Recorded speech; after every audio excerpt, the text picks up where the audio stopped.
അസ്സലാമു അലൈക്കും വറഹ്മത്തുള്ളാഹി വബറകാതുഹു. ബിസ്മില്ലാഹിർ റഹ്മാനിർ റഹീം. അൽഹംദുലില്ലാഹി റബ്ബിൽ ആലമീൻ വസ്സലാത്തു വസ്സലാമു അലാ റസൂലില്ലാഹി വഅലാ ആലിഹി വസ്വഹ്ബിഹി അജ്മഈൻ. അമ്മാ ബഅദ്. റബ്ബി ഇശ്റഹ് ലി സദ്രി വയസ്സിർ ലി അംരി വഹ്ലുൽ ഉഖ്ദതം മിൻ ലിസാനി യഫ്ഖഹു ഖൗലി. സഹോദരങ്ങളെ, റസൂലുള്ളാഹി സ്വല്ലല്ലാഹു അലൈഹി വസല്ലമയുടെ ജീവചരിത്രം, സീറത്തുൻ നബവിയ്യ, ഒരു വിഷയത്തിൻ്റെ തുടർച്ചയെന്നോണം 105-ാമത്തെ ഒരു ഭാഗത്ത്, അപ്പോൾ നമ്മൾ ഹുദൈബിയയിലാണ് ഈ സമയത്തുള്ളത്. ഹുദൈബിയ സന്ധിയുടെ ആ ചർച്ചകളെ സംബന്ധിച്ചായിരുന്നു പറഞ്ഞുകൊണ്ടിരുന്നത്. ആദ്യം ഖുറൈശികൾ നിരവധി പ്രതിനിധികൾ അയച്ചു. കാര്യമായിട്ടുള്ളൊരു ഫലമൊന്നും ഉണ്ടാകുന്നില്ല. അവസാനം റസൂലുള്ളാഹി തൻ്റെ പ്രതിനിധിയായിട്ട് ഉസ്മാൻ ബിൻ അഫ്ഫാൻ റളിയല്ലാഹു അൻഹുവിനെ അയക്കുന്നു. ഉസ്മാൻ റളിയല്ലാഹു അൻഹു അദ്ദേഹത്തിൻ്റെ തിരിച്ചുവരവ് ഒരല്പം വൈകിയത് കാരണം അദ്ദേഹം വധിക്കപ്പെട്ടിട്ടുണ്ടാകും എന്നുള്ള ആ ഒരു നിഗമനത്തിൻ്റെ അടിസ്ഥാനത്തിലെല്ലാം അവിടെ ബൈഅത്ത് റിദ്വാൻ അവിടെ സംഭവിക്കുന്നുണ്ട്. കഴിഞ്ഞ ഭാഗത്ത് നമ്മൾ പറഞ്ഞു, ആ ബൈഅത്ത് റിദ്വാൻ്റെ വാർത്ത ഖുറൈശികളുടെ ചെവിയിലെത്തിയ സമയത്ത് അവർ കാര്യങ്ങൾ കൈവിട്ടു പോകുകയാണെന്ന് മനസ്സിലാക്കി അവസാനം അവരൊരു സന്ധിക്ക് വേണ്ടി, അല്ലെങ്കിൽ അവസാനത്തെ ചർച്ചയ്ക്ക് വേണ്ടി പ്രധാനപ്പെട്ട ഒരു വ്യക്തിയെ, സുഹൈൽ ബിൻ അംറിനെ, റസൂലുള്ളാഹി സ്വല്ലല്ലാഹു അലൈഹി വസല്ലമയിലേക്ക് അയക്കാൻ വേണ്ടി തീരുമാനിക്കുകയാണ്. അവിടെയായിരുന്നു നമ്മൾ പറഞ്ഞു നിർത്തിയത്. അപ്പോൾ ഈ സുഹൈൽ ബിൻ അംർ, അദ്ദേഹം ഇതുവരെ ഖുറൈശികൾ വിട്ട ആളുകളെ പോലെയല്ല, മറിച്ച് ഹൈ പ്രൊഫൈലുള്ള ഖതീബുൽ ഖുറൈശ്, ഖുറൈശികളുടെ ഏറ്റവും പ്രധാനപ്പെട്ട അവരുടെ പാർലമെൻറ്റിലുള്ള ഒരു MP, അതായത് നെഗോഷിയേറ്ററാണ്. മറ്റുള്ള വളരെ സമർത്ഥമായിട്ട് കാര്യങ്ങൾ അവതരിപ്പിക്കാനും അതേപോലെ തന്നെ നയതന്ത്ര ഇതിലെല്ലാം ഒരുപാട് പരിജ്ഞാനമുള്ളൊരു വ്യക്തി കൂടെയാണ്. അതുകൊണ്ടാണ് അവർ അദ്ദേഹത്തെ തന്നെ പറഞ്ഞയക്കുന്നത്. അതുകൊണ്ടാണ് റസൂലുള്ളാഹി അദ്ദേഹത്തിൻ്റെ ആ വരവ് കാണുന്ന സമയത്ത് തന്നെ റസൂലുള്ളാഹി ഒരു ശുഭപ്രതീക്ഷ റസൂലുള്ളാഹി അവരോട് പങ്കുവെക്കുന്നുണ്ട്. അതിലേക്ക് വരുന്നതിന് മുമ്പ് ആദ്യം ഇദ്ദേഹത്തിൻ്റെ ഒരു ബാക്ക്ഗ്രൗണ്ട് നമ്മൾ അറിയേണ്ടതുണ്ട്. സുഹൈൽ ബിൻ അംറിനെ സംബന്ധിച്ച് സീറിയയിൽ വളരെ മുമ്പ് ആ ബദറിൻ്റെ സമയത്തെല്ലാം നമ്മൾ പറഞ്ഞിരുന്നു. ചില ആളുകളെങ്കിലും ഓർക്കുന്നുണ്ടാകും. അദ്ദേഹം ഖുറൈശികളിൽ ബനു ആമിർ ഗോത്രക്കാരനാണ്. അതിസമർത്ഥമായിട്ട് സംസാരിക്കാനുള്ള കഴിവ്. അതുകൊണ്ടാണ് ഖതീബുൽ ഖുറൈശ്, ഖുറൈശികളുടെ പ്രാസംഗികൻ എന്നുള്ള അപരനാമല്ല അദ്ദേഹത്തിന് നൽകാനുള്ള കാരണം. അപ്പം ഇദ്ദേഹത്തിൻ്റെ സന്താനങ്ങളെ സംബന്ധിച്ചും ചിലത് നമ്മൾ അറിയേണ്ടതുണ്ട്. കാരണം അദ്ദേഹത്തിൻ്റെ ഒരു സന്താനം ഹുദൈബിയയുടെ ഏറ്റവും നിർണായകമായിട്ടുള്ള ഒരു രംഗത്ത് കടന്നു വരുന്നുണ്ട്. അപ്പം ഇദ്ദേഹത്തിന് മൊത്തം 4 സന്താനങ്ങളാണ് ഉണ്ടായിരുന്നത്. 2 പെൺകുട്ടികൾ, ഒന്ന് സഹല റളിയല്ലാഹു അൻഹ, അതേപോലെ തന്നെ ഉമ്മു കുൽസും. ഈ സഹല റളിയല്ലാഹു അൻഹ പ്രസിദ്ധ സ്വഹാബി അബൂ ഹുദൈഫ റളിയല്ലാഹു അൻഹുവിൻ്റെ ഭാര്യയാണ്. ഈ 2 പെൺകുട്ടികളും നേരത്തെ തന്നെ ഇസ്ലാം സ്വീകരിച്ച് അവർ അബിസീനിയയിലേക്കുള്ള, മക്കൻ കാലഘട്ടത്ത് ഓർക്കുന്നുണ്ട്, അബിസീനിയയിലേക്കുള്ള ഹിജ്റയിലെല്ലാം അവർ പങ്കെടുക്കുന്നുണ്ട്. അതുമാത്രമല്ല, ഈ സുഹൈൽ ബിൻ അംറിൻ്റെ സഹോദരന്മാരും ഇസ്ലാം സ്വീകരിക്കുന്നുണ്ട് നേരത്തെ. അദ്ദേഹത്തിൻ്റെ ഒരു സഹോദരനാണ് സക്രാൻ ബിൻ അംർ റളിയല്ലാഹു അൻഹു. അദ്ദേഹം വിവാഹം കഴിക്കുന്നത് റസൂലുള്ളാഹിൻ്റെ ആദ്യ ഭാര്യമാരിൽ ഒരാളായിരുന്ന സൗദ റളിയല്ലാഹു അൻഹയാണ്. സക്രാൻ ബിൻ അംർ മരണപ്പെട്ടതിന് ശേഷം പിന്നീട് റസൂലുള്ളാഹി സ്വല്ലല്ലാഹു അലൈഹി വസല്ലം സൗദ റളിയല്ലാഹു അൻഹയെ വിവാഹം കഴിക്കുന്നുണ്ട്, ഓർക്കുന്നുണ്ടാകും. അതേപോലെ തന്നെ അദ്ദേഹത്തിൻ്റെ 2 ആൺകുട്ടികൾ, അതിലൊരാളാണ് നമ്മൾ ഹുദൈബിയായിട്ട് ബന്ധപ്പെട്ട് പ്രധാനമായിട്ട് ഫോക്കസ് ചെയ്യുന്നത്. അദ്ദേഹത്തിൻ്റെ മൂത്ത ആൺകുട്ടി അബ്ദുല്ലാഹി ബിൻ സുഹൈൽ റളിയല്ലാഹു അൻഹു റസൂലുള്ളാഹിക്ക് നുബുവത്ത് ലഭിക്കുന്ന സമയത്ത് 16 വയസ്സിൽ താഴെ, അല്ലെങ്കിൽ 20 വയസ്സിന് താഴെ മാത്രമാണ് പ്രായം. ഈ അബ്ദുല്ലാഹി ബിൻ സുഹൈൽ റളിയല്ലാഹു അൻഹു വളരെ നേരത്തെ തന്നെ ഇസ്ലാം സ്വീകരിച്ച് ആ ഇസ്ലാം രഹസ്യമാക്കി വെച്ച് ആ മക്കയിൽ ജീവിക്കുകയായിരുന്നു. ഏറ്റവും ഇളയ സന്താനം അബൂ ജൻദൽ റളിയല്ലാഹു അൻഹു, അത് നന്നേ ചെറിയ കുട്ടിയാണ് ആ സമയത്ത്. അബ്ദുല്ലാഹി ബിൻ സുഹൈൽ റളിയല്ലാഹു അൻഹു മൂത്ത ആൺകുട്ടി ഇസ്ലാം സ്വീകരിച്ച് രഹസ്യമാക്കി വെച്ച് ഒരിക്കൽ ധൈര്യം സംഭരിച്ച് പിതാവിനോട് വന്ന് പറയുന്ന അതിമനോഹരമായിട്ടുള്ള ഒരു സംഭാഷണ രംഗമെല്ലാം ചരിത്രത്തിൽ കാണാൻ സാധിക്കും. പിതാവിൻ്റെ അടുത്തേക്ക് പോയിട്ട് പറഞ്ഞു, സുഹൈൽ ബിൻ അംറിനോട് ഒരിക്കൽ പറഞ്ഞു, യാ അബത്ത അതുരീദു അൻ യക്കൂന വലതുക്ക വജ്ഹൈൻ, ഓ ഉപ്പ, നിങ്ങളുടെ മകനെ 2 മുഖമുള്ള ഒരു മകനായിട്ട് കാണാൻ നിങ്ങൾ ആഗ്രഹിക്കുന്നുണ്ടോ? അപ്പോൾ പിതാവ് സുഹൈൽ ആ സമയത്ത് പ്രതികരിച്ചു, ലാ വല്ലാത്തി വല ഉസ്സ, ലാത്തയാണ് ഉസ്സയാണ് സത്യമില്ല, ആ രൂപത്തിൽ ഞാൻ ആഗ്രഹിക്കുന്നില്ല. അദ്ദേഹം ആ സമയത്ത് അവിശ്വാസിയാണ്. അപ്പോൾ മകന് പറഞ്ഞു, നിങ്ങളുടെ മകന് ഉള്ളിൽ പേടിത്തൊണ്ടനായിട്ട് അല്ലെങ്കിൽ ഭീരുവായിട്ട് പുറത്തേക്ക് ആ ധൈര്യം അഭിനയിക്കുന്നത് നിങ്ങൾക്ക് ഇഷ്ടമില്ലല്ലോ. അപ്പോൾ ഉപ്പ പറഞ്ഞില്ല. ശേഷം ആ മകൻ ചോദിക്കുന്ന ചോദ്യം, നിങ്ങളുടെ മകന് വിശ്വസ്തനായിട്ടുള്ള അല്ലെങ്കിൽ അനുസരണയുള്ള ഒരു ഭീരുവായിട്ട് കാണാനാണോ നിങ്ങൾക്ക് ഇഷ്ടം, അതോ ധൈര്യശാലിയായിട്ടുള്ള ധീരനായിട്ടുള്ള ഒരു മാന്യനായിട്ടുള്ള എതിരാളിയായിട്ട് കാണാനാണോ നിങ്ങൾക്കിഷ്ടം? അപ്പോൾ വല്ലാത്തൊരു ചോദ്യമാണ്. അത് കേട്ട ഉടനെ ആ പിതാവിൻ്റെ പ്രതികരണം വന്നു, നിന്നെ വിശ്വസ്തനായിട്ടുള്ള അനുസരണയുള്ള ഒരു ധീരനായിട്ട് കാണാനാണ് എനിക്കിഷ്ടം. അപ്പോൾ ഈ സംസാരത്തിലുള്ള ആ ഒരു സാമർത്ഥ്യമെല്ലാം ആ ഉപ്പയുടെയും മകൻ്റെയും വാക്കിലെല്ലാം പ്രതിഫലിക്കുന്നുണ്ട്. എന്നിട്ട് സുഹൈൽ ബിൻ അംർ മകനോട് ചോദിച്ചു, അല്ല അതിരിക്കട്ടെ, എന്തിനാണ് നീ ഈ രൂപത്തിലെല്ലാം എന്നോട് ചോദിക്കുന്നത്? ആ സമയത്ത് മകൻ അബ്ദുല്ലാഹി ബിൻ സുഹൈൽ അദ്ദേഹം ഉപ്പയോട് കാര്യം പറഞ്ഞു, ഉപ്പ, ഞാൻ ഈ ലാത്തയും ഉസ്സയെല്ലാം ഉപേക്ഷിച്ച് ഞാൻ മുഹമ്മദിനെ സല്ലല്ലാഹു അലൈഹി വസല്ലം പിന്തുടരാണ്, അതായത് ഞാൻ ഇസ്ലാം സ്വീകരിച്ചിട്ടുണ്ടെന്നുള്ള ആ ഒരു വാർത്ത പിതാവായിട്ട് പങ്കുവെക്കുകയാണ്. അപ്പം അത് കേട്ട സമയത്ത് പിതാവ് സുഹൈൽ അങ്ങേയറ്റം ഷോക്കാവാണ്. അദ്ദേഹത്തിന് കലി അടക്കാനാകുന്നില്ല. കാരണം അദ്ദേഹം ഖുറൈശി പ്രമുഖനാണ്. ഓൾറെഡി പെൺസന്താനങ്ങളെല്ലാം ഇസ്ലാം സ്വീകരിച്ച് അത്തരത്തിലുള്ള കാര്യങ്ങൾ അദ്ദേഹം ഡീൽ ചെയ്തുകൊണ്ടിരിക്കുകയാണ്. ആ സമയത്താണ് മൂത്ത മകനും ആ ഇസ്ലാമിലേക്ക് പോകുന്നത്. അദ്ദേഹം പറഞ്ഞു, ഏയ് ലാ തഫ്അൽ, നീ അത് ചെയ്യല്ല എന്ന് പലതവണയായിട്ട് പറഞ്ഞു. ആ സമയത്ത് മകൻ പറഞ്ഞു, ഇത് മാത്രമാണ് സത്യം, അതിൽ ഞാൻ വിശ്വസിച്ചിരിക്കുന്നു, അതിൽ നിന്ന് ഒരു ഇഞ്ച് ഞാൻ പിറകിലേക്ക് പോകില്ലെന്ന് മകന് തുറന്ന് പ്രഖ്യാപിക്കുകയാണ്. അപ്പോൾ വാക്കുകൊണ്ട് ഫലമില്ല എന്ന് മനസ്സിലാക്കിയ സമയത്ത് പിന്നീട് ഭീഷണിയുടെ സ്വരമാണ്. അങ്ങനെയാണല്ലോ. അപ്പോൾ പിതാവ് പറഞ്ഞു, ഞാൻ നിന്നെ വധിക്കും. അപ്പോൾ മകൻ പറഞ്ഞില്ല, നിങ്ങൾക്കതിന് സാധിക്കില്ല. അപ്പോൾ പിതാവ് അടുത്ത സാമ്പത്തികമായിട്ടുള്ള ഭീഷണിയാണ്, ഉപരോധം. പിതാവ് പറഞ്ഞു, നിനക്കറിയാമല്ലോ ഖുറൈശികളുടെ ഏറ്റവും ധനികനായിട്ടുള്ള വ്യക്തിയാണ് ഞാൻ. ഈ രൂപത്തിൽ നീ പോകുകയാണെങ്കിൽ എൻ്റെ ചില്ലിക്കാശ് ഞാൻ നിനക്ക് തരില്ല. ആ സമയത്തും അബ്ദുല്ലാഹി ബിൻ സുഹൈൽ പ്രതികരിച്ചത് സൂറത്ത് ഷൂറയുടെ 36-ാമത്തെ ആയത്തുകൊണ്ടാണ്. മാ ഇൻദല്ലാഹി ഖൈറും വ അബഖ, അള്ളാഹിൻ്റെ അടുത്തുള്ളതാണ് നല്ലത്, അത് മാത്രമാണ് അവശേഷിക്കുന്നത്. പിതാവ് മൂന്നാമതായിട്ട് പറഞ്ഞു, ഞാൻ നിന്നെ ജയിലിലടക്കും. അപ്പോഴും മകൻ പറഞ്ഞു, നിങ്ങൾക്ക് എന്നെ ശാരീരികമായിട്ടോ മാനസികമായിട്ടോ ഒന്നും ജയിലിലടക്കാനും സാധ്യമല്ല. എല്ലാത്തിനും മകൻ ഈ രൂപത്തിൽ പ്രതികരിച്ച സമയത്ത് പിതാവ് അങ്ങേയറ്റം ദേഷ്യപ്പെട്ട് വീട്ടിൽ നിന്ന് ഇറങ്ങിപ്പോടുന്നു, ഇനി മേലാൽ ഇങ്ങോട്ട് കയറി വരരുത്, എനിക്ക് ഈ രൂപത്തിലൊരു പുത്രനെ ഇല്ലെന്ന് പറഞ്ഞിട്ട് ആ വീട്ടിൽ നിന്ന് ഇറക്കി വിടുകയാണ്. എന്നെങ്കിലൊക്കെ മകന് തിരിച്ചു വരും എന്നുള്ള ഒരു പ്രതീക്ഷ അകത്തുണ്ട്. ആ രൂപത്തിൽ ആ മകനെ വീട്ടിൽ നിന്ന് ഇറക്കി വിടുകയാണ്. അതാണ് അബ്ദുല്ലാഹി ബിൻ സുഹൈൽ റളിയല്ലാഹു അൻഹുവായിട്ട് ബന്ധപ്പെട്ട ചരിത്രം. ആ സമയത്തും ഇളയ മകൻ അബൂ ജന്തൽ വീട്ടിലുണ്ട്. അദ്ദേഹം നന്നേ ചെറിയ കുട്ടിയാണ്. മറ്റു മക്കളെല്ലാം ഇസ്ലാം സ്വീകരിച്ച് പോയി, ആ ടീനേജ് പ്രായത്തിലാണ്. അപ്പോൾ ഇനി ആകെ പിതാവിൻ്റെ അടുത്തുള്ളത് ഈ ഇളയ സന്താനം അബൂ ജന്തൽ അദ്ദേഹം മാത്രമാണ്. അപ്പോൾ പിതാവ് മകനായിട്ട് ആ വീട്ടിലുണ്ട്. അങ്ങനെ ഈ മൂത്ത മകൻ അബ്ദുല്ലാഹി ബിൻ സുഹൈൽ അദ്ദേഹം മുസ്ലിങ്ങളുടെ ആദ്യത്തെ ഹിജറ അബിസീനിയയിലേക്കുള്ള ഹിജറയിലെല്ലാം പങ്കെടുക്കുന്നുണ്ട്. ശേഷം ഓർക്കുന്നുണ്ട്, അബിസീനിയയിൽ നിന്ന് ഒരൽപ്പം ആളുകൾ അവർ മക്കയിലുള്ള മുശ്രിക്കുകളെല്ലാം ഇസ്ലാം സ്വീകരിച്ചു എന്നുള്ളൊരു കിംവദന്തി കേട്ടതിൻ്റെ അടിസ്ഥാനത്തിൽ സൂറത്ത് നജ്മുമായിട്ട് ബന്ധപ്പെട്ട ചരിത്രമെല്ലാം സീറയിൽ നമ്മൾ ആദ്യ ഭാഗങ്ങളിൽ വിശദീകരിച്ചിരുന്നു. അത് കേട്ട് ചില ആളുകൾ അബിസീനിയയിൽ നിന്നും മടങ്ങി വരുന്നുണ്ട്. ആ കൂട്ടത്തിൽ ഈ അബ്ദുല്ലാഹി ബിൻ സുഹൈൽ ഉണ്ടായിരുന്നു. ആ സമയത്ത് മടങ്ങി വന്ന സമയത്ത് പിതാവ് ആ മകനെ അബ്ദുല്ലാഹി ബിൻ സുഹൈലിനെ പിടിച്ച് അവിടെ തടവിലാക്കുകയാണ്. തടവിലാക്കുക മാത്രമല്ല, കഠിനമായിട്ടുള്ള പീഡനമെല്ലാം നൽകുകയാണ്.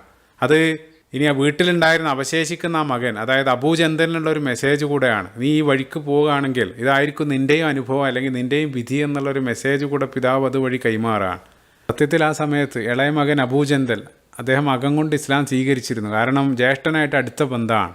അപ്പോൾ ജ്യേഷ്ഠൻ നൽകുന്ന ഉപദേശവും മറ്റെല്ലാം കേട്ട് ഓൾറെഡി അകത്ത് ഇസ്ലാമായിട്ടുണ്ട്, പക്ഷേ പുറമേക്കത് പ്രഖ്യാപിക്കാൻ കഴിയാത്തൊരവസ്ഥയിലാണ്.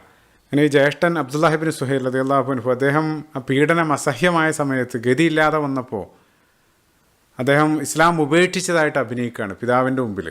അതേസമയം അകത്ത് അദ്ദേഹം മുസ്ലിമാണ്, രഹസ്യമായിട്ട് റസൂലുള്ളാഹിനെ സപ്പോർട്ട് ചെയ്യുന്നുമുണ്ട്. ഈ സമയത്ത് തന്നെ ഈ അബൂ ജന്തലും അദ്ദേഹം അതേ രൂപത്തിൽ ഇസ്ലാം സ്വീകരിച്ചിട്ടുണ്ട്, അത് രഹസ്യമാക്കി വെച്ചു. പിന്നീട് നമ്മൾ ഒരല്പം ഫാസ്റ്റ് ഫോർവേഡ് ചെയ്താൽ ഹിജറയ്ക്ക് ശേഷം ബദർ യുദ്ധത്തിൻ്റെ അവസരം വരികയാണ്. നേരത്തെ നമ്മൾ പറഞ്ഞതാണ്, ബദറിൽ മക്കക്കാരൊന്നടങ്കം ഖുറൈശികൾ ഒന്നടങ്കം യുദ്ധത്തിന് വേണ്ടി പുറപ്പെട്ട സമയത്ത് സുഹൈൽ ബിൻ അംർ മകനെയും കൂടെ കൂട്ടുകയാണ്. ഇനി രണ്ടാളുകൾ യുദ്ധത്തിന് അവിടെ എത്തി. യുദ്ധത്തലേന്ന് രാത്രി ഈ അബ്ദുല്ലാഹി ബിൻ സുഹൈൽ മകൻ രക്ഷപ്പെട്ട് മുസ്ലിങ്ങളുടെ ക്യാമ്പിലേക്ക് പോവാണ്. അത് പിതാവിനെ സംബന്ധിച്ചിടത്തോളം അങ്ങേയറ്റം വലിയ നാണക്കേടാണ്. യുദ്ധത്തലേന്ന് അദ്ദേഹം മുസ്ലിങ്ങളുടെ കൂടെ കൂടുന്നു. അതുമാത്രമല്ല, ബദർ യുദ്ധാനന്തരം ആ യുദ്ധത്തടവുകാരനായിട്ട് പിതാവ് സുഹൈൽ ബിൻ അംറിനെ റസൂലുള്ളാഹി സ്വല്ലല്ലാഹു അലൈഹി വസല്ലം അനുയായികളും പിടികൂടുകയും ചെയ്യുന്നുണ്ട്. അങ്ങനെ യുദ്ധത്തടവുകാരനായിട്ട് പിടികൂടിയ ഈ സുഹൈൽ ബിൻ അംറിനെ റസൂലുള്ളാഹി സ്വന്തം വീട്ടിലാണ് താമസിപ്പിക്കുന്നത്. അത് ലോക ചരിത്രത്തിൽ തന്നെ ആദ്യമായിട്ടായിരിക്കും ഒരു ബന്ദിയെ ആ നേതാവിൻ്റെ വീട്ടിൽ താമസിപ്പിക്കുന്നത്. ആ സമയത്താണ് ഉമർ ഇബ്നു ഖത്താബ് റളിയല്ലാഹു അൻഹുവിൻ്റെ ആ പ്രസ്താവന വരുന്നത്. ഉമർ റളിയല്ലാഹു അൻഹു പറയുന്നുണ്ട്, ഇമാം ബൈഹഖി അദ്ദേഹത്തിൻ്റെ ദലാഇൽ ഉദ്ധരിക്കുന്നുണ്ട്, അപ്പോൾ പ്രവാചകരെ, ഞാൻ ഇയാളുടെ പല്ല് ഞാൻ പറിച്ചെടുക്കും, ഇനി മേലിൽ നിങ്ങൾക്കെതിരെ സംസാരിക്കാൻ നാവ് പൊന്തരുത്. കാരണം അത്രയും മൂർച്ചയേറിയിട്ടുള്ള നാവുകളാണ്. അപ്പോൾ റസൂലുള്ളാഹി സ്വല്ലല്ലാഹു അലൈഹി വസല്ലം പറയുന്നുണ്ട്, ആ രൂപത്തിൽ ഒരാൾ അംഗഭംഗം ചെയ്യാൻ പാടില്ല, ഞാനത് ചെയ്താൽ അള്ളാഹു എന്നെയും ചെയ്യുന്നുള്ള യുദ്ധത്തിൻ്റെ വലിയ എത്തിക്സ് എല്ലാം റസൂലുള്ളാഹി അവിടെ പറയുന്നുണ്ട്.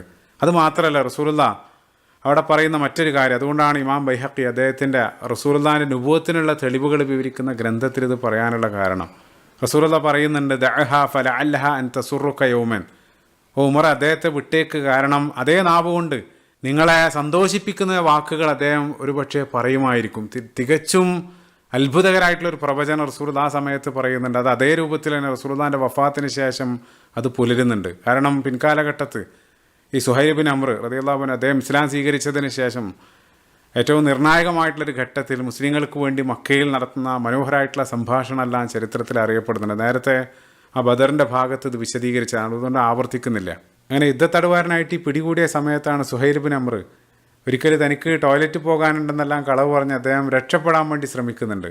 ഉടനെ റസൂലുള്ളാഹി മറ്റൊരാളെ വിട്ട് അദ്ദേഹത്തെ പിടിപ്പിക്കുന്നുണ്ട്. അദ്ദേഹത്തെ കൊണ്ടുവന്നു കൈകളെല്ലാം കെട്ടി വീണ്ടും അവിടെ ബന്ദിയാക്കി നിർത്തുകയാണ്. ആ സമയത്താണ് റസൂലുള്ളാഹിൻ്റെ പത്നിയായിരുന്ന സൗദ റളിയല്ലാഹു അൻഹ ആ ഒരു അവസ്ഥയിൽ കാണുന്നത്. ഞാൻ നേരത്തെ പറഞ്ഞിരുന്നു, സുഹൈൽ ബിൻ അംറിൻ്റെ സഹോദരൻ സക്രാൻ ബിൻ അംറിൻ്റെ ആദ്യ ഭാര്യയായിരുന്നു ഈ സൗദ റളിയല്ലാഹു അൻഹ. ഇത്രയും വലിയൊരു പ്രൊഫൈലിലുള്ള ഒരാൾ ഈ രൂപത്തിൽ കണ്ട സമയത്ത് സൗദ റളിയല്ലാഹു അൻഹ അറിയാതെ പറഞ്ഞു പോകുന്നുണ്ട്, നാണല്ലേ ഈ രൂപത്തിൽ വന്നു നിൽക്കുക, ഇതിനും നല്ലതാ യുദ്ധക്കളത്തിൽ നിങ്ങൾ മരണപ്പെടുന്നതായിരുന്നെന്നെല്ലാം പറഞ്ഞു പോകുന്നുണ്ട്. അങ്ങനെ പിതാവിൻ്റെ ഈ ഒരു അവസ്ഥയിൽ മകൻ അബ്ദുല്ലാഹ് ഇബ്നു സുഹൈൽ ഏറെ വിഷമിക്കുകയാണ്. റസൂലുള്ളാഹിനോട് വന്ന് സംസാരിച്ചു. അവസാനം ആ മോചനദ്രവ്യം നൽകി അദ്ദേഹത്തെ വിട്ടയക്കാമെന്ന് റസൂലുള്ളാഹി തീരുമാനിക്കുകയാണ്. അങ്ങനെ സുഹൈൽ ബിൻ അംർ റസൂലുള്ളാഹിനോട് പറയുന്നുണ്ട്, നിങ്ങൾക്ക് വേണ്ടത് നൽകാം, പക്ഷേ എനിക്ക് മക്കയിൽ പോയി തിരിച്ചു വരാനുള്ള ഒരു സമയം നിങ്ങൾ നൽകണം. ചിന്തിച്ചു നോക്കുക, അതായത് ഒരു തവണ രക്ഷപ്പെടാൻ ശ്രമിച്ചതാണ്, എന്നിട്ടും റസൂലുള്ളാഹി സ്വല്ലല്ലാഹു അലൈഹി വസല്ലം അദ്ദേഹത്തിന് അവസരം നൽകുകയാണ്. പകരം അതേ ഗോത്രക്കാരനായിരുന്ന മിക്രസ് ബിൻ ഹഫ്സ് എന്നുള്ള ഒരാളെ പണയത്തിന് അവിടെ വെച്ച് അദ്ദേഹം മക്കയിലേക്ക്, സുഹൈൽ ബിൻ അംർ മക്കയിലേക്ക് പോകുന്നു. ആ പറഞ്ഞ വാക്ക് അതേ രൂപത്തിൽ അദ്ദേഹം പാലിക്കുന്നുണ്ട്. അദ്ദേഹം മക്കയിൽ പോയി ആ തുകയായിട്ട് തിരിച്ചു വന്ന് റസൂലുള്ളാഹിനെ അത് ഏൽപ്പിച്ചതിന് ശേഷം അദ്ദേഹം യാത്രയാകുന്നുണ്ട്. ഇതാണ് സുഹൈൽ ബിൻ അംറിൻ്റെ ബദറുമായിട്ട് ബന്ധപ്പെട്ട് നേരത്തെ നമ്മൾ പറഞ്ഞ ചരിത്രം. അപ്പം അദ്ദേഹം നിഷേധിയാണെങ്കിലും ചില ക്വാളിറ്റികൾ അദ്ദേഹത്തിൽ പ്രതിഫലിക്കുന്നുണ്ട്. ഇപ്പോൾ അദ്ദേഹം വാക്ക് പാലിക്കുന്നുണ്ട്. അത് മാത്രമല്ല, നേരത്തെ പറയാൻ വിട്ടതാണ്, റസൂലുള്ളാഹി നിസ്സഹായനായിട്ട് ആ ത്വായിഫിലേക്ക് പോകുന്നുണ്ട്. ആ ത്വായിഫിൽ അവർ കല്ലെറിഞ്ഞ് ഓടിച്ച സമയത്ത് റസൂലുള്ളാഹി മടങ്ങി വരുന്നുണ്ട്. ആ സമയത്ത് അബൂ ത്വാലിബ് മരണപ്പെട്ടിട്ടുണ്ട്. റസൂലുള്ളാഹിക്ക് മക്കയിലേക്ക് തിരിച്ചു കടക്കണമെങ്കിൽ ഒരു കഫീൽ റസൂലുള്ളാഹിനെ ഒരാൾ സംരക്ഷകനായിട്ട് വരേണ്ടതുണ്ട്. അതാണ് റസൂലുള്ളാഹിക്ക് ഒരു എൻട്രി വിസ എന്നുള്ളത്. അപ്പോൾ അവിടെ റസൂലുള്ളാഹി ബിലാൽ ബിൻ റബാഹ് റളിയല്ലാഹു അൻഹുവിനെ പറഞ്ഞയക്കുന്നത് സുഹൈൽ ബിൻ അംറിൻ്റെ അടുത്തേക്കാണ്. ചിന്തിച്ചു നോക്കുക, അതായത് അദ്ദേഹം ശത്രുവാണെങ്കിലും ചില ക്വാളിറ്റികൾ, ചില നന്മകൾ അദ്ദേഹത്തിലുള്ളതായിട്ട് റസൂലുള്ളാഹി മനസ്സിലാക്കുന്നുണ്ട്. അതായത് അബൂലഹബിനെയും അബൂജഹലിനെയും പോലെയുള്ള നീചനായിട്ടുള്ള എതിരാളി ആയിരുന്നില്ല. ആ സമയത്ത് റസൂലുള്ളാഹി ബിലാലിനെ പറഞ്ഞയച്ച സമയത്ത് വളരെ മാന്യമായിട്ടാണ് അദ്ദേഹം അത് നിരസിക്കുന്നത്. അദ്ദേഹം പറയുന്നുണ്ട്, എനിക്ക് സംരക്ഷണം നൽകണമെന്നുണ്ട്, പക്ഷേ ഞാൻ ബനു ആമിർ ഗോത്രക്കാരനാണ്, ഞാൻ സംരക്ഷണം നൽകിയാൽ ബനു ഹാശിമാരത് പ്രശ്നം ഉണ്ടാക്കുക, ഗോത്രങ്ങൾക്കിടയിൽ പ്രശ്നം ഉണ്ടാക്കുക എന്നുള്ള ഒരു കാരണമാണ് അദ്ദേഹം അവിടെ പറയുന്നത്. അപ്പോൾ മാന്യമായിട്ടാണ് അദ്ദേഹം അതിനെ നിരസിക്കുന്നത്.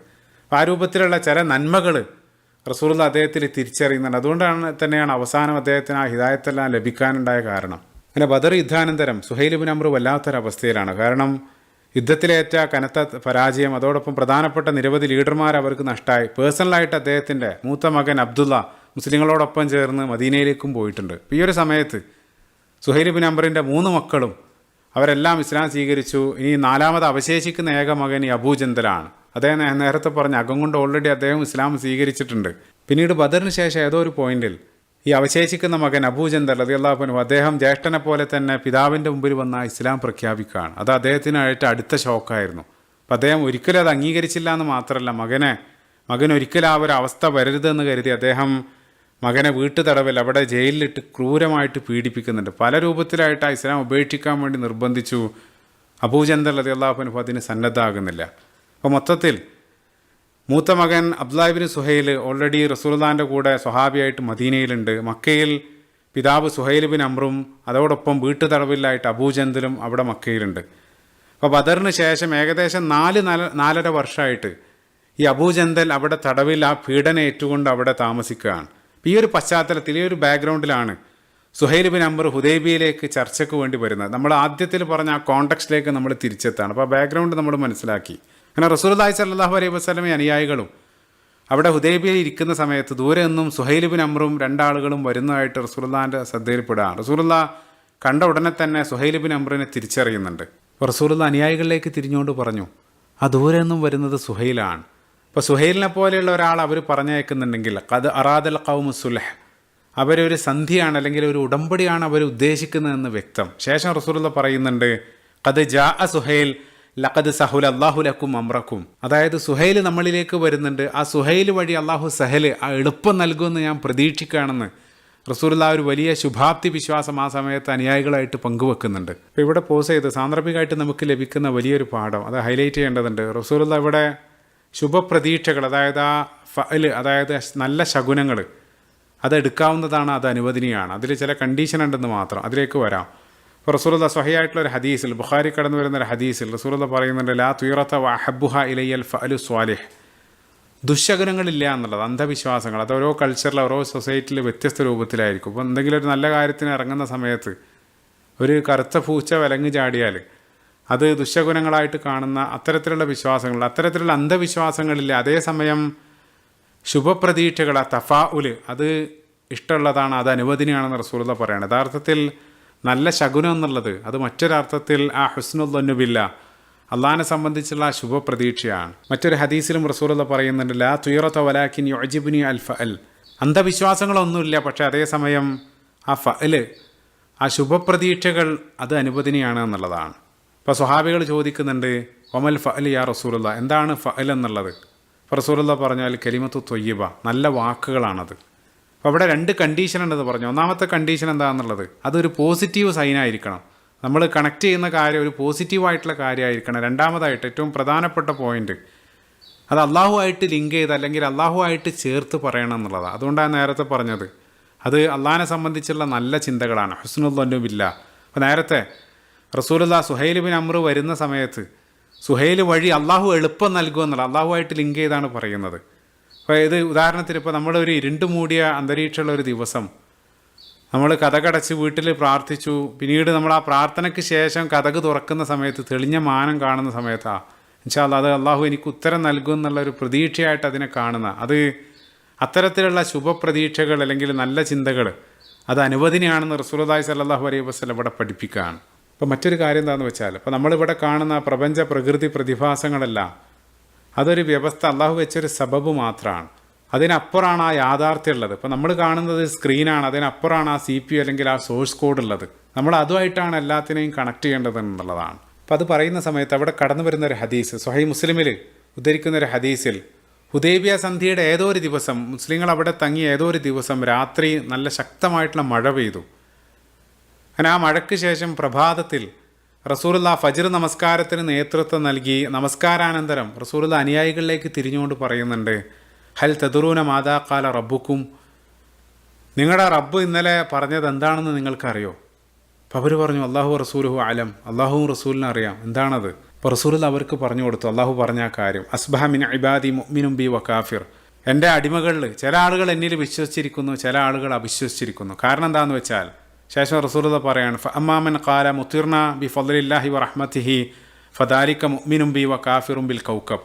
അതായത് തലേന്ന് രാത്രി മഴ പെയ്ത സമയത്ത് അള്ളാഹിൻ്റെ അനുഗ്രഹം കാരണം, അള്ളാഹിൻ്റെ കാരുണ്യം കൊണ്ട് മഴ ലഭിച്ചു എന്ന് പറഞ്ഞ ആളുകൾ, അവർ എന്നിൽ വിശ്വസിച്ചു, നക്ഷത്രത്തിൽ അവിശ്വസിച്ചു എന്നുള്ളത്. അതേസമയം ആ നക്ഷത്രം കാരണമാണ് മഴ ലഭിച്ചതെന്ന് പറഞ്ഞ ആളുകൾ, അവരെന്നിൽ അവിശ്വസിച്ചു, അതേസമയം നക്ഷത്രത്തിൽ വിശ്വസിച്ചു എന്നുള്ളത്. അതായത് ഏതൊരു പ്രപഞ്ച പ്രതിഭാസങ്ങളും അത് അള്ളാഹു വെച്ച സബബ് മാത്രമാണ്. അതിനപ്പുറമാണ് നമ്മൾ എല്ലാത്തിൻ്റെയും സൃഷ്ടാവായിട്ട് അല്ലെങ്കിൽ നിയന്താവായിട്ട് അള്ളാഹുവായിട്ടാണ് എല്ലാത്തിനെയും കണക്ട് ചെയ്യേണ്ടത് എന്നുള്ളതാണ്. ലാ ഹൗല വലാ ഖുവത ഇല്ലാ ബില്ലാഹ്.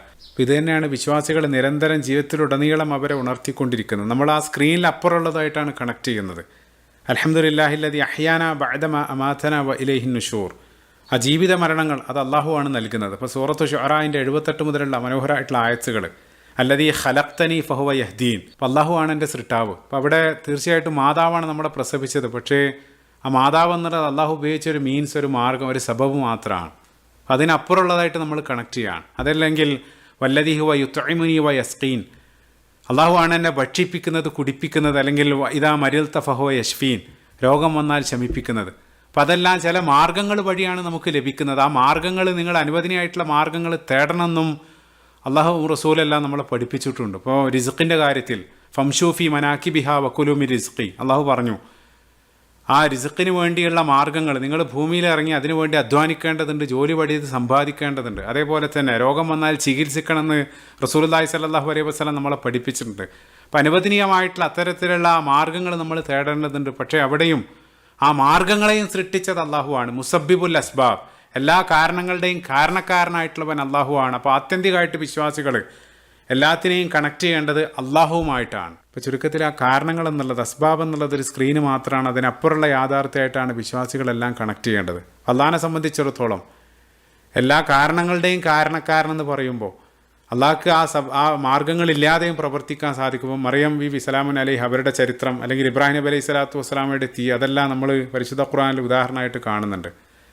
എല്ലാത്തിൻ്റെയും കാരണക്കാരനായിട്ടുള്ളവൻ അത് അള്ളാഹു ആണ്. അപ്പോൾ അവിടെ പറയുന്ന സമയത്ത് ഓർക്കുന്നത് ഏറ്റവും നല്ല ഉദാഹരണം കൂടിയാണ്. ഇപ്പോൾ ആധുനിക കാലത്ത് സാമൂഹ്യ മാധ്യമങ്ങളിലെല്ലാം ഇപ്പോൾ എന്തെങ്കിലും ഒരു കാര്യം ഒരാൾ മോശമായിട്ട് ചെയ്ത് അത് അതേ രൂപത്തിൽ അയാൾക്ക് തിരിച്ചടി ലഭിക്കുന്ന സമയത്ത് അത് കർമ്മയാണ്. അതായത് എല്ലാം ഇവിടെ മെക്കാനിക്കലായിട്ട്, യാന്ത്രികമായിട്ട് ആ കർമ്മങ്ങളുടെ പരിണിത ഫലം ഇവിടെ സംഭവിക്കുന്നുണ്ട്. അതൊരു കോസ്മിക് ബാലൻസ് ആണ്, അതല്ലെങ്കിൽ ഒരു എനർജിയാണ്. നമ്മൾ മോശം കാര്യം ചെയ്യുന്ന സമയത്ത് നമ്മളിൽ നിന്നും ഒരു ഊർജം പുറത്തു പോകും, അത് തിരിച്ചു വരും എന്നുള്ള രൂപത്തിലുള്ള വ്യത്യസ്ത വ്യാഖ്യാനങ്ങൾ ദൗർഭാഗ്യവശാൽ ചില വിശ്വാസികളായിട്ടുള്ള ആളുകൾ പോലും അതെല്ലാം ആവർത്തിക്കുന്നതായിട്ട് കാണാൻ സാധിക്കുന്നുണ്ട്.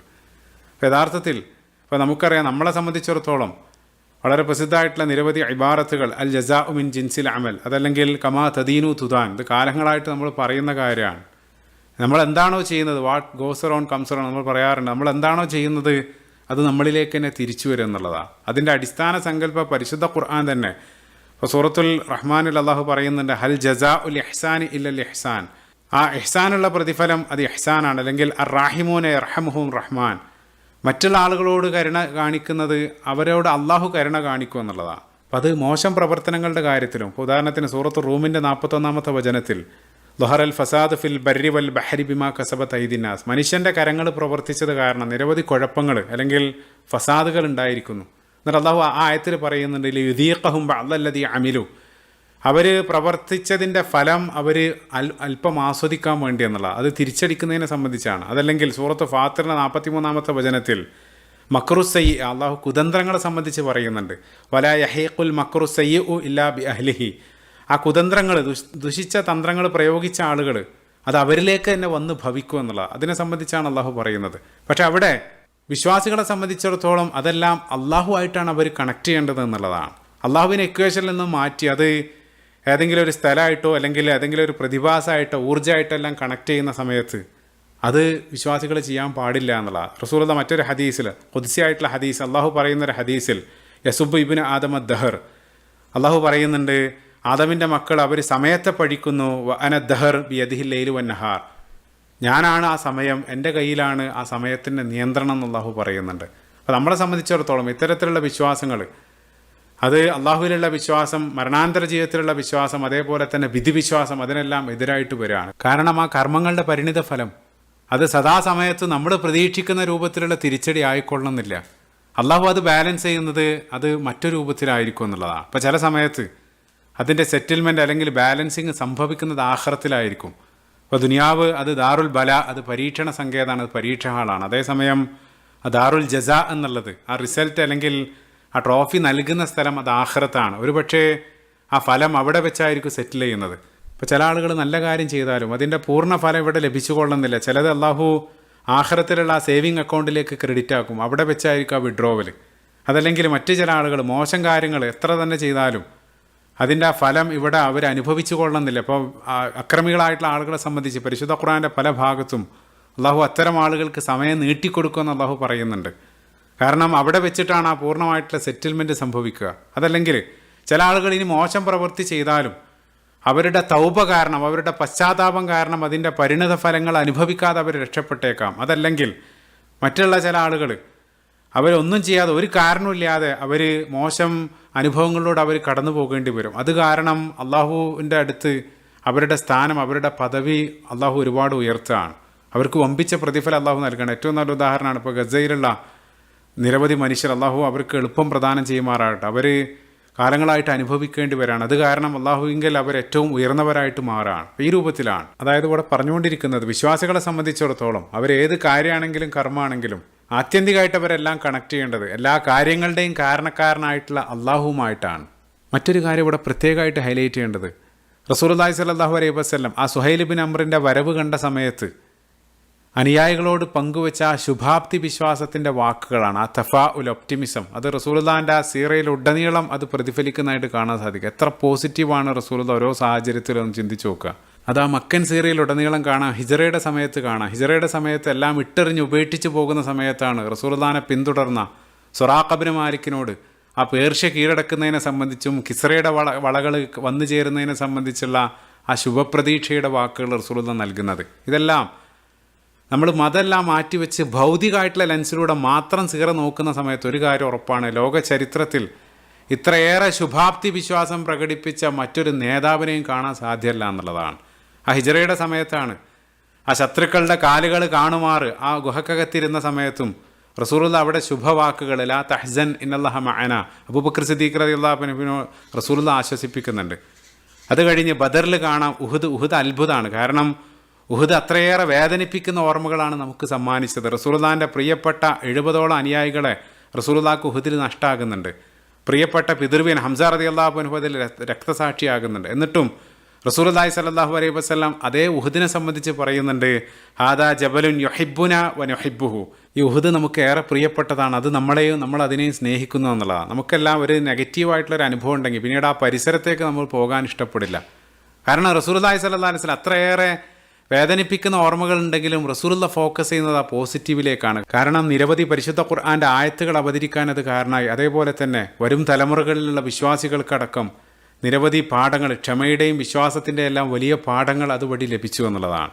അത് കഴിഞ്ഞ് ആ ഖന്തക്ക് യുദ്ധത്തിൻ്റെ ചരിത്രത്തിലും ആ ഖന്തക്കിൽ മുസ്ലിങ്ങൾ എന്ത് ചെയ്യണമെന്നറിയാതെ ആ കിടങ്ങ് കുഴിക്കുന്ന സമയത്താണ് റസൂലുള്ള വലിയ വലിയ ശുഭപ്രതീക്ഷകൾ അവിടെ നൽകുന്നുണ്ട്. ആ റോം കീഴടക്കുന്നതും പേർഷ്യ കീഴടക്കുന്നതിനെ സംബന്ധിച്ചെല്ലാം റസൂലുള്ള അവിടെ സംസാരിക്കുന്നുണ്ട്. അതും കഴിഞ്ഞ് ആ ഖന്തക്കിൽ ആ ബനൂ ഖുറൈളയുടെ ആ ചതിയുടെ വാർത്ത സമയത്ത് ശത്രുക്കൾ അകത്തുനിന്നും പുറത്തുനിന്നെല്ലാം മുസ്ലിങ്ങളെ വലയം ചെയ്ത ആ സമയത്താണ് റസൂലുള്ളാഹി സ്വല്ലല്ലാഹു അലൈഹി വസല്ലം റസൂലുള്ള മുസ്ലിങ്ങളോട് പറയുന്നുണ്ട്, അബ്ശിർ യാ മഅ്ശറൽ മുസ്ലിമീൻ ബി ഫത്ഹില്ലാഹി വൻ നസ്ർ, അള്ളാഹിൻ്റെ സഹായം വിജയവും എല്ലാം കാരണം നിങ്ങൾ സന്തോഷിക്കുക എന്ന് റസൂലുള്ള ആ സമയത്ത് പറയുന്നുണ്ട്. ആ ഒരു ശുഭാപ്തി വിശ്വാസം ജീവിതത്തിലുടനീളം നമ്മളൊരല്പം ഫാസ്റ്റ് ഫോർവേഡ് ചെയ്യുകയാണെങ്കിൽ ഇനി നമ്മൾ പറയാനിരിക്കുന്ന ഹുനൈൻ യുദ്ധത്തിൻ്റെ എല്ലാം ചരിത്രത്തിൽ അങ്ങേയറ്റം കഠിനമായിട്ടുള്ള ദിനം, ഹവാസിൻ ഗോത്രക്കാർ എല്ലാം ഒരുക്കുകൂട്ടി ആ മലക്കപ്പുറം നിന്ന സമയത്ത് അനുയായികൾ അത് അങ്ങേയറ്റം ഭയത്തോടുകൂടെ റസൂലുള്ളാഹിനോട് വന്ന് പറഞ്ഞ സമയത്ത് ഫതബസ്സമ റസൂലുള്ള ആ സമയത്ത് പുഞ്ചിരിച്ചു എന്നുള്ളതാണ്. എന്നിട്ട് റസൂലുള്ള പറയുന്നുണ്ട്, തിൽക ഗനീമത്തുൽ മുസ്ലിമീന ഗദൻ, അത് നാളെ മുസ്ലിങ്ങൾക്ക് ലഭിക്കാൻ പോകുന്ന ഗനീമത്താണെന്ന് റസൂലുള്ള തലേന്ന് പറയുന്നുണ്ട്. ആ വരാനിരിക്കുന്ന ആ വിജയത്തെ സംബന്ധിച്ച റസൂലുള്ള പറയുന്നത്. അപ്പം അങ്ങേയറ്റം ഭീതിയുടെ നിമിഷങ്ങളിലും റസൂലുള്ളയാകുന്ന ലീഡർ അനുയായികളിലേക്ക് പകരുന്ന അസാമാന്യമായിട്ടുള്ള ആ ഒരു ശുഭാപ്തി വിശ്വാസം, അതിൻ്റെ ഉദാഹരണങ്ങൾ ആ സീറയിലുടനീളം അതെന്നെ ഒരു വിഷയമായിട്ട് സംസാരിക്കാൻ സാധിക്കും. എത്രത്തോളം എന്ന് വെച്ചാൽ ഇപ്പോൾ ചില നെഗറ്റീവായിട്ടുള്ള മോശം അർത്ഥം വന്നു ചേരുന്ന പേരുകൾ കണ്ടാൽ തന്നെ റസൂലുള്ള അത് മാറ്റി പോസിറ്റീവായിട്ടുള്ള ഒന്ന് നൽകുക എന്നുള്ളതാണ്. ഇപ്പം എന്തിനേറെ ഇപ്പോൾ മദീനയുടെ ആദ്യത്തെ പേര് യത്രിബ് എന്നുള്ളതാണ്. സമാനമായിട്ടുള്ള പദം ഇപ്പോൾ സൂറത്ത് യൂസുഫിൽ ലാ തത്രീബ അലൈക്കുമുൽ യൗം, ദോഷമെന്നുള്ള അർത്ഥമാണ്. അത് റസൂലുള്ള മാറ്റി മദീനക്ക് ത്വാബ, വിശുദ്ധമായത് പവിത്രമായത്, ആ പേര് റസൂലുള്ള മാറ്റുന്നുണ്ട്. അതേപോലെ തന്നെ മറ്റൊരു സമയത്ത് റസൂലുള്ള ഒരു താഴ്വരയിലൂടെ പോയ സമയത്ത് ആ താഴ്വരയുടെ പേര് ഷിഅബുൽ ദലാല, വഴികേടിൻ്റെ താഴ്വര എന്നായിരുന്നു. അത് ശ്രദ്ധയിൽപ്പെട്ട ഉടനെ റസൂലുള്ള ആ പേര് മാറ്റി ഷിഅബുൽ ഹിദായ, വഴികാട്ടലിൻ്റെ താഴ്വര എന്ന് പേര് മാറ്റുന്നുണ്ട്.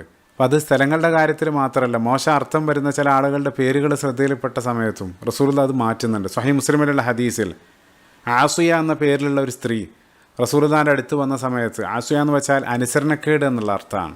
അപ്പോൾ റസൂലുള്ള ആ പേര് മാറ്റി ജമീല, ഭംഗിയുള്ളവളെന്ന് മാറ്റുന്നുണ്ട്. അവിടെ കൺഫ്യൂഷൻ ആവരുത്, സ്വാദാണ്. സീന് വരുന്ന സമയത്ത് ആസിയ എന്നുള്ളത് ഇപ്പോൾ ഫിറഔൻ്റെ ഭാര്യയുടെ നാമം, അത് ആശ്വാസം നൽകുന്നവൾ എന്നുള്ള നല്ല അർത്ഥമാണ്. മറ്റൊരു സമയത്ത് ഹസൻ എന്നുള്ള പേര്, ദുഃഖം എന്ന അർത്ഥം വരുന്ന ആ പേര് ശ്രദ്ധയിൽപ്പെട്ട സമയത്ത് റസൂലുള്ള അത് സഹൽ, എളുപ്പമെന്നാക്കി മാറ്റുന്നുണ്ട്. അതല്ലെങ്കിൽ ഹർബെന്ന്, യുദ്ധമെന്ന് ഒരാൾ പേരിട്ട സമയത്ത് റസൂലുള്ള അത് മാറ്റി സിൽമ്, സമാധാനമെന്ന് നൽകുന്നുണ്ട്. അത് അലി ഇബ്നു അബീ ത്വാലിബ് റളിയല്ലാഹു അൻഹുവിൻ്റെ ചരിത്രത്തിൽ കാണാം. അദ്ദേഹത്തിൻ്റെ 2 ആൺകുട്ടികൾക്കും ഹർബ് എന്നായിരുന്നു ആദ്യം നാമം നൽകിയത്. റസൂലുള്ളാഹിയാണ് അത് തിരുത്തി ഹസൻ, ഹുസൈൻ എന്നെല്ലാം റസൂലുള്ള മാറ്റി ആ പേര് നൽകുന്നതായിട്ടെല്ലാം ചരിത്രത്തിൽ കാണാൻ സാധിക്കും. അതേപോലെ തന്നെ റസൂലുള്ളാഹിൻ്റെ വ്യക്തിജീവിതം നമ്മൾ പരിശോധിക്കുന്ന സമയത്തും എത്ര ട്രാജഡികളാണ്. ജനിക്കുന്നതിന് മുമ്പ് തന്നെ പിതാവ് നഷ്ടപ്പെടുന്നു, 6ാമത്തെ വയസ്സിൽ മാതാവ്, പിന്നീട് സംരക്ഷിക്കുന്ന ആളുകൾ ഓരോരുത്തരായിട്ട് റസൂലുള്ളാഹിക്ക് നഷ്ടപ്പെടുകയാണ്. ജീവിച്ചിരിക്കുന്ന സമയത്ത് മുഴുവൻ മക്കളെയും റസൂലുള്ളാഹിക്ക്, ആ ഫാത്തിമ റളിയല്ലാഹു അൻഹ ഒഴികെ, ആ ഫാത്തിമ റളിയല്ലാഹു അൻഹയുടെ മരണവാർത്ത അറിഞ്ഞുകൊണ്ടാണ് റസൂലുള്ള ഈ ലോകത്തോട് വിട പറയുന്നത്. ഇതേ രൂപത്തിലുള്ള നിരവധി ട്രാജഡികളിലൂടെ കടന്നു പോകുന്ന സമയത്തും സ്വഹാബികൾ റസൂലുള്ളാഹിനെ സംബന്ധിച്ച് പറയുന്നുണ്ട്, റസൂലുള്ളാഹിയേക്കാൾ പുഞ്ചിരിക്കുന്ന മറ്റൊരാളെ ഞങ്ങൾ കണ്ടിട്ടില്ല എന്നുള്ള. സദാസമയത്തും ആ ഒരു പുഞ്ചിരി റസൂലുള്ളാഹിൻ്റെ മുഖത്തുണ്ടാകുമായിരുന്നു എന്നുള്ള അത്രയേറെ പോസിറ്റിവിറ്റി. അതുതന്നെയാണ് ഇപ്പോൾ നമ്മുടെ ചരിത്രത്തിലേക്ക് തിരിച്ചു വരാണ്. ഹുദൈബിയയുടെ ആ ഒരു സന്ദർഭത്തിലും ആ സുഹൈൽ ബിൻ അംറിൻ്റെ ആ വരവ് കണ്ട സമയത്ത് ആ സുഹൈലിലൂടെ അള്ളാഹു എളുപ്പം ആ സഹല് നൽകുമെന്നുള്ള ആ ശുഭാപ്തി വിശ്വാസം റസൂലുള്ളാഹി സ്വല്ലല്ലാഹു അലൈഹി വസല്ലം അനുയായികളായിട്ട് പങ്കുവെക്കുകയാണ്. അങ്ങനെ സുഹൈൽ ബിൻ അംറും കൂടെ ഉണ്ടായിരുന്ന 2 ആളുകളും അവർ റസൂലുള്ളാഹിൻ്റെ ക്യാമ്പിലേക്ക് എത്തി. റസൂലുള്ളാഹിക്ക് അഭിമുഖമായിട്ട് അവിടെ സംസാരിക്കാൻ വേണ്ടിയിരുന്നു. അപ്പോൾ അവരുടെ ആ സംസാരത്തിലേക്ക് പ്രവേശിക്കുന്നതിന് മുമ്പ് നിങ്ങൾ ഓർക്കുന്നുണ്ടാവും, റസൂലുള്ളാഹി ഹുദൈബിയയിലേക്ക് എത്തിയ ഉടനെ ആ കിണറിന് സമീപത്ത് വെച്ച് റസൂലുള്ളാഹി പറഞ്ഞ ചില വാക്കുകൾ അതൊന്ന് ഉണർത്തേണ്ടതുണ്ട്, നമ്മളൊന്ന് റിവൈൻഡ് ചെയ്യുകയാണ്. റസൂലുള്ളാഹി ആ സമയത്ത് പറഞ്ഞിരുന്നു, വല്ലദീ നഫ്സി ബിയദിഹി, എൻ്റെ ആത്മാവ് ആരുടെ കയ്യിലാണോ അവനെ തന്നെയാണ് സത്യം, ലാ യസ്അലൂനനി ഖുത്വതൻ യുഅല്ലിമൂന ഫീഹാ ഹുറുമാത്തില്ലാഹി ഫീഹാ ഇല്ലാ അഅതൈതുഹും ഇയ്യാഹാ. അതായത് ഖുറൈശികൾ അള്ളാഹിൻ്റെ പവിത്ര കേന്ദ്രങ്ങളെ ആദരിച്ചുകൊണ്ട് ഹലാലായിട്ടുള്ള എന്ത് കാര്യത്തിനും എന്ത് വിട്ടുവീഴ്ചക്കും ഖുറൈശികൾ എന്നെ ക്ഷണിച്ചാലും ഞാൻ അതിന് സന്നദ്ധാകുമെന്ന് റസൂലുള്ളാഹി ആ സമയത്ത് പറഞ്ഞിരുന്നു. അത് കേട്ട സമയത്ത് അപ്പോൾ സ്വഹാബികൾക്കൊന്നും മനസ്സിലായിട്ടില്ല. അപ്പം അവിടെ പറഞ്ഞ ആ കാര്യം ഇനി അങ്ങോട്ട് സംഭവിക്കാൻ പോവാണ്, അവർ നേരിട്ട് കാണാൻ പോവാണ്. റസൂലുള്ളാഹി പറഞ്ഞതിൻ്റെ പ്രതിഫലനങ്ങളാണ് ഇനി ആ കരാറിലുടനീളം നമ്മൾ കാണാൻ പോകുന്നത്. അങ്ങനെ റസൂലുള്ളാഹി സ്വല്ലല്ലാഹു അലൈഹി വസല്ലം പ്രതീക്ഷിച്ചതുപോലെ തന്നെ സുഹൈൽ ബിൻ അംർ ആ ഉടമ്പടിയെ സന്ധ്യയെക്കുറിച്ചാണ് അവിടെ സംസാരിച്ചത്. റസൂലുള്ളാഹി അത് അംഗീകരിക്കുകയും ചെയ്തു. അവർക്കിടയിൽ രണ്ടാളും അംഗീകരിക്കുന്ന രൂപത്തിലുള്ള ഒരു കരാറ് അത് എഴുതി രേഖാപൂർവ്വം അത് എഴുതി തയ്യാറാക്കാനുള്ളൊരു തീരുമാനത്തിലേക്ക് എത്താണ്. അപ്പോൾ റസൂലുള്ളാഹി അത് രേഖപ്പെടുത്താൻ വേണ്ടി ഒരു ഫലകം എഴുതുന്ന സാധനം കൊണ്ടുവരാൻ പറഞ്ഞു. അങ്ങനെ അവർ എഴുതാൻ വേണ്ടി ഇരിക്കുകയാണ്. ഒരു ഭാഗത്ത് സുഹൈൽ ബിൻ അംർ, മറുഭാഗത്ത് റസൂലുള്ളാഹി സ്വല്ലല്ലാഹു അലൈഹി വസല്ലം കൂടെ ഫദഅ നബി സ്വല്ലല്ലാഹു അലൈഹി വസല്ലം അൽ കാത്തിബ്, അത് രേഖപ്പെടുത്താൻ വേണ്ടി ഒരു എഴുത്തുകാരനെ റസൂലുള്ളാഹി സ്വല്ലല്ലാഹു അലൈഹി വസല്ലം കൂടെ ഇരുത്തി. അത് അലി ബിൻ അബീ ത്വാലിബ് റളിയല്ലാഹു അൻഹു ആയിരുന്നു. അതിൻ്റെ കാരണം നമുക്കറിയാം, റസൂലുള്ളാഹിക്ക് എഴുതാനോ വായിക്കാനോ അറിയില്ല. സൂറത്തുൽ അങ്കബൂത്തിൻ്റെ 48-ാമത്തെ വചനം, വമാ കുൻത തത്ലൂ മിൻ ഖബ്ലിഹി മിൻ കിതാബിൻ വലാ തഖുത്തുഹു ബിയമീനിക്, താങ്കൾ ഇതുവരെ ഒരു ഗ്രന്ഥവും പാരായണം ചെയ്തിട്ടില്ല, കൈകൊണ്ട് എഴുതിയിട്ടില്ല. കാരണം റസൂലുള്ളാഹിക്ക് എഴുതാനോ വായിക്കാനോ അറിയില്ല. അങ്ങനെ അലി ബിൻ അബീ ത്വാലിബ് റളിയല്ലാഹു അൻഹു ആ കരാറ് രേഖപ്പെടുത്താൻ വേണ്ടി റസൂലുള്ളാഹിൻ്റെ സമീപത്തിരുന്നു. അങ്ങനെ അവർ ഇരുകൂട്ടരും ചർച്ച ചെയ്ത് ആ കരാർ എഴുതാൻ ആരംഭിക്കുകയാണ്. അങ്ങനെ റസൂലുള്ളാഹി തുടക്കത്തിൽ അലി ബിൻ അബീ ത്വാലിബ് റളിയല്ലാഹു അൻഹുവിനോട് ആദ്യം ബിസ്മില്ലാഹിർ റഹ്മാനിർ റഹീം, അള്ളാഹുവിൻ്റെ നാമത്തിൽ തുടങ്ങുക, അത് എഴുതാൻ വേണ്ടി റസൂലുള്ളാഹി നിർദ്ദേശിച്ചു. അലി റളിയല്ലാഹു അൻഹു അത് എഴുതാൻ ഒരുങ്ങുന്ന സമയത്ത് സുഹൈൽ ബിൻ അംർ തടസ്സപ്പെടുത്തി. അയാൾ പറഞ്ഞു, ഹേയ്, റഹ്മാൻ എന്ന് എഴുതാൻ പറ്റില്ല. കാരണം ഖാല സുഹൈൽ അമ്മർ റഹ്മാൻ ഫവല്ലാഹി മാ അദ്രി മാ ഹുവ, എന്താണ് ഈ റഹ്മാൻ, നിങ്ങൾ പറയുന്ന റഹ്മാൻ പരമകാരുണ്യകൻ എന്നുള്ളത് അത് ഞങ്ങൾക്കറിയില്ല. അതുകൊണ്ട് ഉക്തുബ് ബിസ്മിക അല്ലാഹുമ്മ, അത് മതി. കാരണം റഹ്മാൻ എന്നുള്ള ആ ഒരു അള്ളാഹിൻ്റെ നാമം, കാരുണ്യവാൻ എന്നുള്ള ആ ഒരു നാമത്തെ സംബന്ധിച്ച് ഖുറൈശികൾക്ക് അറിവുണ്ടായിരുന്നില്ല. അതാണ് ഇപ്പോൾ പരിശുദ്ധ ഖുർആനിൽ സൂറത്തുൽ ഫുർഖാൻ്റെ 60-ാമത്തെ വചനത്തിൽ അല്ലാഹു അത് പറയുന്നുണ്ട്. വൈദാ ഖീല ലഹും ഉസ്ജുദൂ ലിറഹ്മാനി ഖാലു അമർ റഹ്മാൻ, പരമകാരുണ്യകനായിട്ടുള്ള അള്ളാഹിൻ്റെ മുമ്പിൽ നിങ്ങൾ സുജൂദ് ചെയ്യുന്നവരോട് പറഞ്ഞാൽ അവർ ചോദിക്കും വമർ റഹ്മാൻ, എന്ത് റഹ്മാൻ, അതായത് അവർക്ക് അതിനെക്കുറിച്ച് അറിവില്ല എന്നുള്ള. അതുകൊണ്ടാണ് ഇപ്പോൾ മറ്റൊരു സൈഡ് പോയിന്റ്. ഇപ്പോൾ മക്കൻ സൂറത്തുകളിൽ അള്ളാഹു ആവർത്തിച്ച് ആ റഹ്മാൻ എന്നുള്ള ഒരു ക്വാളിറ്റി അവരെ പഠിപ്പിക്കുന്നുണ്ട്. ഇപ്പോൾ പരിശുദ്ധ ഖുർആനിൽ അള്ളാഹിൻ്റെ നാമങ്ങളിൽ അറിയപ്പെടുന്ന ഏക സൂറത്ത് റഹ്മാൻ, അത് മക്കി സൂറത്താണ്. മക്കൻ കാലഘട്ടത്തിലാണ് അത് അള്ളാഹു നൽകുന്നത്. ആ ഒരു സൂറത്തിലുടനീളം അള്ളാഹു എന്നുള്ള ഒരു പേര് പോലും കാണാൻ സാധ്യമല്ല. അതേപോലെ തന്നെ മറ്റൊരു കാര്യം എന്താണെന്ന് വെച്ചാൽ, മക്കൻ സൂറത്തുകളിലുടനീളം ആ റഹ്മാൻ എന്നുള്ള അള്ളാഹിൻ്റെ നാമം അവരെ ആവർത്തിച്ച് പഠിപ്പിക്കുന്നില്ല. ഏറ്റവും കൂടുതൽ ആ റഹ്മാൻ എന്നുള്ള അള്ളാഹിൻ്റെ നാമം ആവർത്തിക്കപ്പെടുന്ന സൂറത്ത് മറിയമാണ്. അതും മക്കൻ സൂറത്താണ്. അത് അള്ളാഹു നിരന്തരം ആ റഹ്മാനാകുന്ന അള്ളാഹുവിനെ സംബന്ധിച്ച് അവരെ പഠിപ്പിക്കുകയാണ്. ഇൻഷാ അല്ലാഹ് അത് വിശദമായിട്ട് ഇപ്പോൾ നമ്മൾ റമദാൻ സീരീസായിട്ട് അള്ളാഹിൻ്റെ നാമങ്ങൾ ചർച്ച ചെയ്യുന്ന സമയത്ത് ആ നാമത്തെ സംബന്ധിച്ച് വിശദമായിട്ട് അവിടെ പറയും. ഏതായിരുന്നാലും സുഹൈൽ ബിൻ അംർ ആ ബിസ്മില്ലാഹിർ റഹ്മാനിർ റഹീം എന്നുള്ളത് അത് എഴുതുന്നതിനെ തടയാണ്. ഇപ്പോൾ സുഹൈൽ ബിൻ അംർ ആ രൂപത്തിൽ എഴുതുന്നതിനെ വിലക്കിയ സമയത്ത് അവിടെ ഉണ്ടായിരുന്ന മുസ്ലിങ്ങൾ ആകമാനം ഇളകുകയാണ്. അവർ പറഞ്ഞു, വല്ലാഹി ലാ നക്തുബുഹ ഇല്ലാ ബിസ്മില്ലാഹിർ റഹ്മാനിർ റഹീം, വല്ലാഹി ഞങ്ങളത് എഴുതുമെന്ന് അവർ വാശി പിടിക്കുകയാണ്. ആ സമയത്ത് ഫഖാല നബി സല്ലല്ലാഹു അലൈഹി വസല്ലം, റസൂലുള്ളാഹി സല്ലല്ലാഹു അലൈഹി വസല്ലം പറഞ്ഞു, ഉക്തുബ് ബിസ്മിക അല്ലാഹുമ്മ എന്ന് എഴുതാൻ അലി ബിൻ അബീ ത്വാലിബ് റളിയല്ലാഹു അൻഹുവിനോട് പറയുകയാണ്. അപ്പോൾ ആ സന്ധി സംഭാഷണം മുന്നോട്ട് പോകേണ്ടതുണ്ട്. തുടക്കത്തിൽ തന്നെ സുഹൈൽ ബിൻ അംർ ഈ രൂപത്തിലാണ് പ്രതികരിക്കുന്നത്. പക്ഷേ റസൂലുള്ളാഹി സ്വല്ലല്ലാഹു അലൈഹി വസല്ലം അവിടെ കാണിക്കുന്ന ആ വിട്ടുവീഴ്ച, നേരത്തെ പറഞ്ഞ ആ ഒരു പ്രസ്താവന ഇവിടെ എല്ലാം ചേർത്ത് വായിക്കുക. അപ്പോൾ ആദ്യം ബിസ്മിക അല്ലാഹുമ്മ എന്ന് എഴുതി, ശേഷം അതിൻ്റെ തൊട്ട് താഴെയായിട്ട് രണ്ടാമത്തെ വരിയായിട്ട് അതിൻ്റെ ആമുഖം, ആ ഹെഡർ, അത് കുറിക്കാൻ വേണ്ടി റസൂലുള്ളാഹി അലി റളിയല്ലാഹു അൻഹുവിനോട് നിർദ്ദേശിച്ചു. ഉക്തുബ് ഹാദാമ സ്വാലഹ അലൈഹി മുഹമ്മദ് റസൂലുള്ളാഹി സ്വല്ലല്ലാഹു അലൈഹി വസല്ലം സുഹൈൽ ബിൻ അംർ, അതായത് ഇനി താഴെ പറയാൻ പോകുന്ന കാര്യം അത് മുഹമ്മദ് റസൂലുള്ളാഹി സ്വല്ലല്ലാഹു അലൈഹി വസല്ലമയും സുഹൈൽ ബിൻ അംറും തമ്മിലുണ്ടാക്കുന്ന ഉടമ്പടി അല്ലെങ്കിൽ സന്ധിരേഖയാണ് എന്നുള്ള ആ ഒരു ആമുഖം കുറിക്കാൻ വേണ്ടി അലി റളിയല്ലാഹു അൻഹുവിനോട് പറഞ്ഞു. അപ്പോൾ അലി ബിൻ അബീ ത്വാലിബ് റളിയല്ലാഹു അൻഹു അത് എഴുതി ഉടനെ തന്നെ സുഹൈൽ ബിൻ അംർ വീണ്ടും തടസ്സപ്പെടുത്തി. എന്നിട്ട് അദ്ദേഹം പറഞ്ഞു, ഏയ് മുഹമ്മദ് റസൂലുള്ളാഹ് അത് എഴുതാൻ പാടില്ല. കാരണം ലൗ കുന്നാ നഅലമു അന്നക റസൂലുള്ളാഹ് മാ സദദ്നാക അനിൽ ബൈതി വലാ ഖതൽനാക്, ഏയ് നിങ്ങൾ ഈ പറയുന്ന മുഹമ്മദ് റസൂലുള്ളാഹ്, അള്ളാഹുവിൻ്റെ പ്രവാചകനായ മുഹമ്മദ് സല്ലല്ലാഹു അലൈഹി വസല്ലം, അത് ഞങ്ങൾ അംഗീകരിച്ചിരുന്നെങ്കിൽ നിങ്ങളിപ്പോൾ ഈ കഅബയിൽ കയറുന്നത് തടഞ്ഞു വെക്കുക, അതല്ലെങ്കിൽ നിങ്ങളായിട്ട് ഇത്രയേറെ യുദ്ധത്തിനൊന്നും ഞങ്ങൾ വരുമായിരുന്നില്ല, അത് ഞങ്ങൾ അംഗീകരിക്കുന്ന കാര്യമല്ല. അതുകൊണ്ട് മുഹമ്മദ് റസൂലുള്ളാഹി എന്ന് എഴുതാൻ പറ്റില്ല, പകരം ഉക്തുബ് ഇസ്മക് വ ഇസ്മ അബീഖ്, നിങ്ങളുടെ പിതാവിൻ്റെ പേരിനോട് കൂട്ടി ചേർത്ത് എഴുതാം, അതായത് മുഹമ്മദ് ബിൻ അബ്ദില്ല സല്ലല്ലാഹു അലൈഹി വസല്ലം ആ രൂപത്തിൽ എഴുതാമെന്ന് സുഹൈൽ ബിൻ അംർ അവിടെ പറയുകയാണ്. അപ്പോൾ അത് കേട്ട ഉടനെ റസൂലുള്ളാഹി സല്ലല്ലാഹു അലൈഹി വസല്ലം പറഞ്ഞു, വല്ലാഹി ഇന്നി റസൂലുള്ളാഹി വ ഇൻ കദ്ദബ്തുമൂനി, നിങ്ങൾ എന്നെ കളവാക്കിയാലും അംഗീകരിച്ചിട്ടില്ലെങ്കിലും ഞാൻ അള്ളാഹിൻ്റെ ദൂതന് തന്നെയാണ്. ശേഷം റസൂലുള്ളാഹി അലി റളിയല്ലാഹു അൻഹുവിനോട് ഉക്തുബ് മുഹമ്മദ് ബിൻ അബ്ദില്ല, മുഹമ്മദ് ബിൻ അബ്ദില്ല എന്ന് എഴുതാൻ വേണ്ടി പറഞ്ഞു. അപ്പോൾ അവിടെ ചില റിപ്പോർട്ടുകളിൽ സ്വഹീഹ് മുസ്ലിമിലുള്ള ഉദ്ധരണിയെല്ലാം പ്രകാരം അലി റളിയല്ലാഹു അൻഹു നേരത്തെ തന്നെ അത് എഴുതി കഴിഞ്ഞിരുന്നു. റസൂലുള്ളാഹി സ്വല്ലല്ലാഹു അലൈഹി വസല്ലം ഫഅമർ അലി അൻ യംഹഹ, റസൂലുള്ളാഹി അത് മായ്ക്കാൻ വേണ്ടി, ആ മുഹമ്മദ് റസൂലുള്ളാഹി എന്നുള്ളത് മായ്ക്കാൻ വേണ്ടി റസൂലുള്ളാഹി അലി റളിയല്ലാഹു അൻഹുവിനോട് പറഞ്ഞു. ആ സമയത്ത് അലി ബിൻ അബീ ത്വാലിബ് റളിയല്ലാഹു അൻഹു പറഞ്ഞു, ലാ വല്ലാഹി ലാ അംഹുക അബദ, വല്ലാഹി ഞാനതൊരിക്കലും എൻ്റെ കൈ കൊണ്ട് മായ്ക്കില്ല എന്ന് അലി റളിയല്ലാഹു അൻഹു പറയുകയാണ്. അപ്പോൾ റസൂലുള്ളാഹി സ്വല്ലല്ലാഹു അലൈഹി വസല്ലം, അതായത് അവിടെ മനോഹരമാണ്, കാരണം റസൂലുള്ളാഹി പറഞ്ഞത് കേൾക്കാതിരിക്കുക വഴി റസൂലുള്ളാഹിനോടുള്ള ആ ഒരു ആദരവും ആ സ്നേഹമെല്ലാം അലി റളിയല്ലാഹു അൻഹു പ്രകടിപ്പിക്കുകയാണ്. റസൂലുള്ളാഹിക്ക് ആ ഒരു വികാരം മനസ്സിലായി, അതെന്തിൻ്റെ പുറത്താണ് പറയുന്നതെന്ന് മനസ്സിലായതുകൊണ്ട് തന്നെ റസൂലുള്ളാഹി ഒരു അക്ഷരം മിണ്ടുന്നില്ല, റസൂലുള്ളാഹി പ്രതികരിക്കുന്നില്ല. ശേഷം റസൂലുള്ളാഹി സ്വല്ലല്ലാഹു അലൈഹി വസല്ലം തന്നെ അരിനി മക്കാനഹ, അതായത് അത് എവിടെയാണ് എഴുതിയതെന്ന് കാണിച്ചു തരാൻ വേണ്ടി പറഞ്ഞു. അലി റളിയല്ലാഹു അൻഹു അത് എഴുതിയ സ്ഥലം കാണിച്ചു കൊടുത്ത സമയത്ത് റസൂലുള്ളാഹി സ്വന്തം കൈകൊണ്ട് ഫമഹഹ, റസൂലുള്ളാഹി അത് സ്വന്തം മായ്ച്ചു എന്നുള്ളതാണ്. ശേഷം ആ മുഹമ്മദ് ബിൻ അബ്ദില്ല എന്ന് എഴുതാൻ വേണ്ടി അലി റളിയല്ലാഹു അൻഹുവിനോട് പറയുകയാണ്. അപ്പോൾ പ്രത്യക്ഷത്തിൽ തുടക്കത്തിൽ തന്നെ കുറേശികൾ എല്ലാ അർത്ഥത്തിലും ആ മേൽക്കൈ ലഭിക്കുന്ന രൂപത്തിലാണ് ആ കരാർ എഴുതുന്നതെല്ലാം നമ്മൾ കാണുക. യഥാർത്ഥത്തിൽ റസൂലുള്ളാഹിൻ്റെ ആ ദീർഘവീക്ഷണമായിരുന്നു. റസൂലുള്ളാഹി അത്രയേറെ വിട്ടുവീഴ്ച കാണിക്കുന്നത്, അതിൻ്റെ എല്ലാം ഫലം വരും കാലങ്ങളിൽ കാണാൻ പോവുകയാണ്. ഞാൻ പറഞ്ഞു, ഏറ്റവും വലിയ വിജയമായിട്ട് മാറുന്നത് ഈ ഒരു കരാറാണ്. അപ്പോൾ റസൂലുള്ളാഹി കാണിക്കുന്ന ആ വിട്ടുവീഴ്ചയെല്ലാം അതിൻ്റെ ഫുൾ സ്റ്റോറി, ഫുൾ പിക്ചർ നമ്മുടെ കയ്യിലുള്ളത് കൊണ്ട് തന്നെ റസൂലുള്ളാഹിൻ്റെ യുക്തി വളരെ കൃത്യമായിട്ട് അവിടെ നമുക്ക് മനസ്സിലാക്കാൻ സാധിക്കും. പക്ഷേ അവിടെ ഇരിക്കുന്ന 1000-ലധികം വരുന്ന അനുയായികളെ സംബന്ധിച്ചിടത്തോളം ഈ ഒരു വലിയ വിട്ടുവീഴ്ചയുടെ പൊരുൾ ആ സമയത്ത് അവർക്ക് മനസ്സിലാകുന്നില്ല. അവരെല്ലാം കണ്ടും കേട്ടും ക്ഷമ അടക്കിപ്പിടിച്ച് അവിടെ ഇരിക്കുകയാണ്. അങ്ങനെ പിന്നീട് അവർ ആ മുഖവുര എഴുതിയതിന് ശേഷം പിന്നീട് ആ ഉടമ്പടിയുടെ നിബന്ധനകൾ ഓരോന്നായിട്ട് ചർച്ച ചെയ്ത് കുറിക്കാൻ പോവുകയാണ്. ആദ്യം റസൂലുള്ളാഹി സ്വല്ലല്ലാഹു അലൈഹി വസല്ലം സുഹൈൽ ബിൻ അംറിനോട് പറഞ്ഞു, ഞങ്ങൾ ഉംറ നിർവഹിക്കാൻ വേണ്ടി വന്നതാണ്, അതുകൊണ്ട് മക്കയിലേക്ക് പ്രവേശിക്കാൻ വേണ്ടി ഞങ്ങൾ അനുവദിക്കണം. അപ്പോൾ റസൂലുള്ളാഹിൻ്റെ ഈ ഒരു ആവശ്യം ഖുറൈശികൾ ഒരിക്കലും അംഗീകരിക്കാൻ പോകുന്നില്ല. കാരണം തുടക്കം മുതലേ അവരത് പറയുന്നുണ്ട്. അത് മാത്രമല്ല, സുഹൈൽ ബിൻ അംറിനെ പറഞ്ഞയച്ച സമയത്തും അവർ പ്രത്യേകമായിട്ട് പറഞ്ഞു വിട്ടൊരു കാര്യം ഇതാണ്, ഒരിക്കലും ഉംറ അനുവദിക്കാൻ പാടില്ല എന്നുള്ളതാണ്.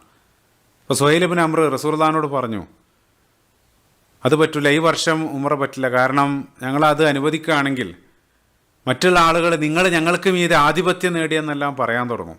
അതുകൊണ്ട് ഈ വർഷം പറ്റില്ല, വേണമെങ്കിൽ അടുത്ത വർഷം നിങ്ങൾക്ക് വരാം, അടുത്ത വർഷം 3 ദിവസം ഇവിടെ താമസിക്കാം. അതും കണ്ടീഷൻ വെച്ചു, എന്ത്, നിങ്ങൾ ആയുധമൊന്നും കൊണ്ടുവരാൻ പാടില്ല, യാത്രക്കാരുടെ ആയുധം, അതായത് ഒരു വാള്, അത് മാത്രമായിട്ട് വരണം, 3 ദിവസം ഇവിടെ താമസിക്കാം, ഖുറൈശികൾ നിങ്ങളെ ദ്രോഹിക്കില്ല, നിങ്ങൾക്ക് സ്വസ്ഥമായിട്ട് ഉംറ ചെയ്ത് പോകാം.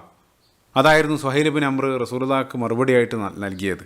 അപ്പോൾ അതവിടെ മുന്നിൽ കേട്ടിരിക്കുന്ന മുസ്ലിങ്ങളെ സംബന്ധിച്ചിടത്തോളം അവർ ക്ഷമ അടക്കിപ്പിടിച്ച് അവിടെ ഇരിക്കുകയാണ് റസൂലുള്ളാഹിൻ്റെ പ്രതികരണം അറിയാൻ വേണ്ടി. റസൂലുള്ളാഹി സ്വല്ലല്ലാഹു അലൈഹി വസല്ലം അത് അംഗീകരിച്ചു. റസൂലുള്ളാഹി അലി ബിൻ അബീ ത്വാലിബ് റളിയല്ലാഹു അൻഹുവിനോട് ആ കണ്ടീഷൻ എഴുതാൻ പറഞ്ഞു. അലി റളിയല്ലാഹു അൻഹു മനസ്സില്ലാതെ അത് കുറിച്ചു. ഒന്നാമത്തെ കണ്ടീഷനായിട്ട്, അതായത് അടുത്ത വർഷം ഉംറക്ക് വരാം, 3 ദിവസം അവിടെ താമസിക്കാം, ഖുറൈശികളെ സുരക്ഷിതമായിട്ട് ഉംറ ചെയ്യാൻ അനുവദിക്കുമെന്നുള്ള ആ ഒരു കണ്ടീഷൻ അത് ആദ്യമായിട്ട് കുറിച്ചു. അതിനുശേഷം അവർ പരസ്പരം ചർച്ച ചെയ്ത് ആ ഉടമ്പടിയിലേക്ക് അവർ കുറിച്ച പ്രധാനപ്പെട്ട 2 വ്യവസ്ഥകൾ, രണ്ടാമതായിട്ട് അവർ കുറിച്ചത്, ഇനി അടുത്ത 10 വർഷത്തേക്ക്, 10 സിനീൻ, അടുത്ത 10 വർഷത്തേക്ക് 2 കൂട്ടർക്കിടയിൽ യുദ്ധമില്ല എന്നുള്ളതാണ്. ഇരു വിഭാഗവും യുദ്ധത്തിൽ നിന്നും വിട്ടുനിൽക്കും. അതും റസൂലുള്ളാഹി സ്വല്ലല്ലാഹു അലൈഹി വസല്ലം അലി റളിയല്ലാഹു അൻഹുവിനോട് അവിടെ എഴുതി ചേർക്കാൻ വേണ്ടി പറയുകയാണ്. അത് അങ്ങേയറ്റം പ്രാധാന്യം അർഹിക്കുന്നുണ്ട്, അതിലേക്കാൻ വരാം. അതിൻ്റെ കൂടെ തന്നെ മൂന്നാമതായിട്ട് ആ ഉടമ്പടിയിലേക്ക് എഴുതി ചേർത്ത മറ്റൊരു വ്യവസ്ഥ, ഈ ഇരു വിഭാഗമായിട്ടും മുസ്ലിങ്ങളായിട്ടും ഖുറൈശികളായിട്ടും സഖ്യത്തിൽ ചേരാൻ താല്പര്യമുള്ള ഏത് ഗോത്രങ്ങൾക്കും അതാകാം എന്നുള്ളതാണ്. ഇനി അവർ ഏതെങ്കിലും ഒരു വിഭാഗമായിട്ട് സഖ്യത്തിൽ ചേരുന്നതോടുകൂടെ അവരും ഈ കരാറിൻ്റെ ഭാഗമായിട്ട് മാറും എന്നുള്ളത് ഇൻഷാ അല്ലാഹ് പിന്നീട് വിശദീകരിക്കും. അതായത് ഇപ്പോൾ റസൂലുള്ളാഹി സ്വല്ലല്ലാഹു അലൈഹി വസല്ലമയുടെ കൂടെ അറേബ്യൻ ദേശത്തുള്ള ഏതെങ്കിലും ഒരു ഗോത്രം വന്ന് സഖ്യം ചേരുന്നതോടുകൂടെ അവരും ഈ കരാറിൻ്റെ ഭാഗമായിട്ട് മാറും. പിന്നീട് ഖുറൈശികൾക്ക് ആ ഗോത്രത്തെയും അടുത്ത 10 വർഷം ആക്രമിക്കാൻ പാടില്ല എന്നുള്ളതാണ്. ആ രൂപത്തിലാണ് ആ കരാറ്. ഇപ്പം എങ്ങാനും ഏതെങ്കിലും കരാറിലുള്ള ഏതെങ്കിലും ഒരു ഗോത്രത്തെ ഖുറൈശികൾ ആക്രമിക്കുകയാണെങ്കിൽ അത് ഒന്നടങ്കം ആക്രമിക്കുന്നതിന് തുല്യമായിട്ട് കണക്കാക്കും എന്നുള്ളതാണ്. ഇതായിരുന്നു ആ വ്യവസ്ഥ അത് ഉടനെ തന്നെ അലി ബിൻ അബീ ത്വാലിബ് റളിയല്ലാഹു അൻഹു റസൂലുള്ളാഹിന്റെ നിർദ്ദേശം അനുസരിച്ച് അവിടെ കുറിച്ചു. അപ്പോൾ ഈ ഒരു വ്യവസ്ഥ നിലവിൽ വന്ന ഉടനെ തന്നെ ആ സദസ്സിലുണ്ടായിരുന്ന മുസ്ലിങ്ങളോട് അനുഭാവമുള്ള ചില ഗോത്രങ്ങൾ, ഇപ്പോൾ ഖുസാ ഗോത്രം, അതിൻ്റെ തലവൻ എഴുന്നേറ്റ് നിന്നുകൊണ്ട് പറഞ്ഞു, അനഫി ഹെൽഫി മുഹമ്മദ്, ഞാൻ മുഹമ്മദിനോടൊപ്പം ചേരുകയാണ് സല്ലല്ലാഹു അലൈഹി വസല്ലം. അങ്ങനെ അവർ ഖുസാ ഗോത്രം റസൂലുള്ളാഹിന്റെ കൂടെ സഖ്യത്തിൽ ഏർപ്പെട്ടു. അതേപോലെ തന്നെ അവിടെ ഉണ്ടായിരുന്ന ബനൂ ബക്കർ ഗോത്രം, അതിൻ്റെ തലവൻ അയാൾ എഴുന്നേറ്റ് നിന്നുകൊണ്ട് പറഞ്ഞു, നഹ്നിഫി ഹെൽഫി ഖുറൈഷ്, ഞങ്ങൾ ഖുറൈശികളുടെ ഭാഗമാകാണെന്ന് പറഞ്ഞ് അവർ ഖുറൈശികളോടൊപ്പം ചേർന്നു. അപ്പോൾ ഈ നിലവിൽ വന്ന രണ്ട് വ്യവസ്ഥകളും വളരെ സ്ട്രാറ്റജിക്കാണ്. മുസ്ലിങ്ങൾക്ക് ഭാവിയിൽ വലിയ നേട്ടം കൈവരിക്കാൻ അത് കാരണമായി തീരുന്നുണ്ട്. അപ്പോൾ അവിടെ നേതാവെന്നുള്ള നിലയിൽ റസൂലുള്ളാഹി സ്വല്ലല്ലാഹു അലൈഹി വസല്ലമയുടെ ദീർഘവീക്ഷണമാണ് അവിടെ എല്ലാം കാണിച്ചു തരുന്നത്. അപ്പോൾ എന്താണെന്ന് വെച്ചാൽ ഞാൻ വിശദീകരിക്കുക. നമ്മൾ ആ വ്യവസ്ഥയിലേക്ക് പോകുന്നതിന് മുമ്പ് ഒന്നാമതായിട്ട് ചിന്തിച്ചു നോക്കുക, ഖുറൈശികൾ ഒരു സന്ധിക്ക് വേണ്ടി മുസ്ലിങ്ങളെ ഇങ്ങോട്ട് സമീപിച്ച് തന്നെ യഥാർത്ഥത്തിൽ അവരുടെ പരാജയമാണ് കാണിച്ചു തരുന്നത്. കാരണം ഇത്രയും കാലം മുസ്ലിങ്ങളെ ഒരു ശക്തിയായിട്ട് ഖുറൈശികൾ അംഗീകരിച്ചിരുന്നില്ല. അതുകൊണ്ടാണ് നിരന്തരം അവർ യുദ്ധമെല്ലാം ചെയ്തുകൊണ്ടിരുന്നത്. ഇപ്പോൾ രണ്ട് കക്ഷികളും തുല്യരാകുന്ന സമയത്താണ് അവർക്കിടയിൽ ചർച്ചയും സന്ധിയെല്ലാം നിലവിൽ വരിക. അങ്ങനെയാണല്ലോ ഇപ്പോൾ മോഡേൺ പൊളിറ്റിക്സിൽ നമ്മൾ കാണാറുള്ളതാണ്. ഒരു കക്ഷിയെ അല്ലെങ്കിൽ ഒരു രാജ്യത്തെ ഒരു ശക്തിയായിട്ടോ അല്ലെങ്കിൽ ഒരു ഭീഷണിയായിട്ടോ മറ്റുള്ള ആളുകൾ കാണുന്നില്ലെങ്കിൽ അവരായിട്ട് യാതൊരു ചർച്ചയില്ല എന്ന് പറഞ്ഞ് അവഗണിക്കുകയാണ് ചെയ്യുക. അതേസമയം അവർ ഞങ്ങളുടെ നിലനിൽപ്പിന് ഏതെങ്കിലും രൂപത്തിലൊരു ഭീഷണിയാണെന്ന് അറിയുന്ന സമയത്ത്, അല്ലെങ്കിൽ അവരൊരു തുല്യ ശക്തികളാണെന്നെല്ലാം അറിയുന്ന സമയത്താണ് അവർ ചർച്ചയ്ക്ക് ഉടമ്പടിക്കെല്ലാം ഇരിക്കുക. യഥാർത്ഥത്തിൽ ഒരു ചർച്ചയ്ക്ക്, ഒരു ഉടമ്പടിക്ക് വേണ്ടി ഖുറൈശികൾ ഇങ്ങോട്ട് വരിക വഴി മദീനയിലുള്ള ഇസ്ലാമിക രാഷ്ട്രത്തിൻ്റെ അസ്തിത്വത്തിന് ഖുറൈശികൾ ആദ്യമായിട്ട് ഔദ്യോഗിക അംഗീകാരം നൽകുകയായിരുന്നു. അത് യഥാർത്ഥത്തിൽ അവരുടെ പരാജയമാണ് കാണിച്ചു തരുന്നത്. അത് വലിയ കാര്യമാണ്. കാരണം ഖുറൈശികൾ വലിയ സംഭവമാണ്, വലിയ ശക്തിയാണെന്നെല്ലാം ധരിച്ചു വെച്ച നിരവധി ഇതര അറേബ്യൻ ഗോത്രങ്ങളുണ്ട്. അവർക്കിടയിൽ ഖുറൈശികളുടെ വിലയിടിയാൻ ഈ ഒരു കരാറ് കാരണമായി തീരാണ്. അപ്പം അതെല്ലാം അവർ പോലും അറിയാതെ അവരുടെ പരാജയത്തിലേക്കാണ് അവർ നടന്നു നീങ്ങുന്നത്. റസൂലുള്ളാഹി സ്വല്ലല്ലാഹു അലൈഹി വസല്ലമയുടെ സാമർത്ഥ്യം, ആ ദീർഘവീക്ഷണമാണ് ഇവിടെ എല്ലാം കാണുന്നത്. പ്രത്യേകിച്ച് ഖന്തക്കിന് ശേഷമുള്ള ഒരു പശ്ചാത്തലം കൂടിയാണ്. ഖന്തക്കിൽ ഖുറൈശികൾക്ക് സംഭവിച്ചത് അത് മറ്റുള്ള ആളുകളെല്ലാം അറിഞ്ഞിട്ടുണ്ട്. ഇപ്പോൾ മുസ്ലിങ്ങളെല്ലാ നിലക്കും വളർന്നു വരുന്ന വലിയൊരു ശക്തിയാണെന്നും ഖുറൈശികളുടെ ശക്തി ക്ഷയിച്ചുകൊണ്ടിരിക്കുകയാണെന്നെല്ലാം മറ്റുള്ള ഗോത്രങ്ങൾക്കെല്ലാം ഒരു മെസ്സേജ് കൂടെ അതുവഴി ലഭിക്കുമായിരുന്നു. അപ്പോൾ എഴുതി ചേർത്ത രണ്ട് വ്യവസ്ഥകളും, യുദ്ധമില്ലാത്ത 10 വർഷം, അതേപോലെ തന്നെ ആരുമായിട്ടും സഖ്യമുണ്ടാക്കാനുള്ള സ്വാതന്ത്ര്യം, അത് വളരെയധികം പ്രാധാന്യം അർഹിക്കുന്നുണ്ട്. അറേബ്യയുടെ വ്യത്യസ്ത ഭാഗത്തുണ്ടായിരുന്ന പല ഗോത്രങ്ങളും അവർ മുസ്ലിം ആകണമെന്നില്ല, അവർ റസൂലുള്ളാഹിയുമായിട്ട് സഖ്യത്തിന് വരാതിരിക്കാനുള്ള കാരണം അറേബ്യയിലെ പ്രബല ഗോത്രങ്ങളായിട്ടുള്ള ഖുറൈശികളെ ഭയപ്പെട്ടതുകൊണ്ടാണ്. കാരണം ഖുറൈശികളായിട്ട് പല രൂപത്തിൽ അവർക്ക് ഡീൽ ചെയ്യേണ്ടതുണ്ട്. മക്ക ഏറ്റവും പ്രധാനപ്പെട്ട ഒരു വ്യാപാര കേന്ദ്രം കൂടെയാണ്.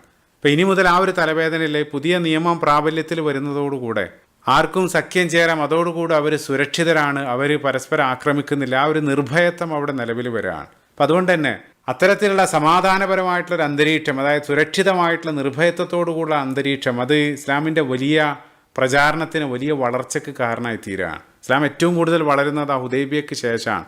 റസൂലുള്ളാഹിക്ക് ആ ദഅവത്തിൽ കൂടുതൽ ഫോക്കസ് ചെയ്യാനുള്ള അവസരം അതുവഴി ലഭിക്കുകയാണ്. അതോടൊപ്പം തന്നെ ആ ഖുറൈശികൾ എന്നുള്ള ആ ഒരു തലവേദന, ആ ഒരു ഭാഗം ഇനി മുതലില്ല, അങ്ങോട്ട് ഫോക്കസ് ചെയ്യേണ്ടതില്ല. റസൂലുള്ളാഹ് അതിന് പകരം മദീനക്കകത്തുള്ള നിരവധി ഭീഷണികൾ, അതിനുശേഷമാണ് ആ ഖൈബർ യുദ്ധം അരങ്ങേറുന്നത്. അതേപോലെ തന്നെ മദീനക്ക് പുറത്തേക്കുള്ള ഇസ്ലാമിൻ്റെ വ്യാപനം, ആ മുഅ്ത യുദ്ധം, അതേപോലെ തന്നെ അത്തരത്തിലുള്ള കാര്യങ്ങളിലേക്ക് കൂടുതൽ ഫോക്കസ് ചെയ്യാനുള്ള സമയം റസൂലുള്ളാഹി സ്വല്ലല്ലാഹു അലൈഹി വസല്ലമക്ക് അതുവഴി ലഭിക്കുകയാണ്. ഏതായിരുന്നാലും അലി ബിൻ അബീ ത്വാലിബ് റളിയല്ലാഹു അൻഹു റസൂലുള്ളാഹിൻ്റെ നിർദ്ദേശം അനുസരിച്ച് ഈ രണ്ട് വ്യവസ്ഥകളും ആ ഉടമ്പടിയിലേക്ക്, ആ സന്ധിയിലേക്ക് എഴുതി ചേർത്തു.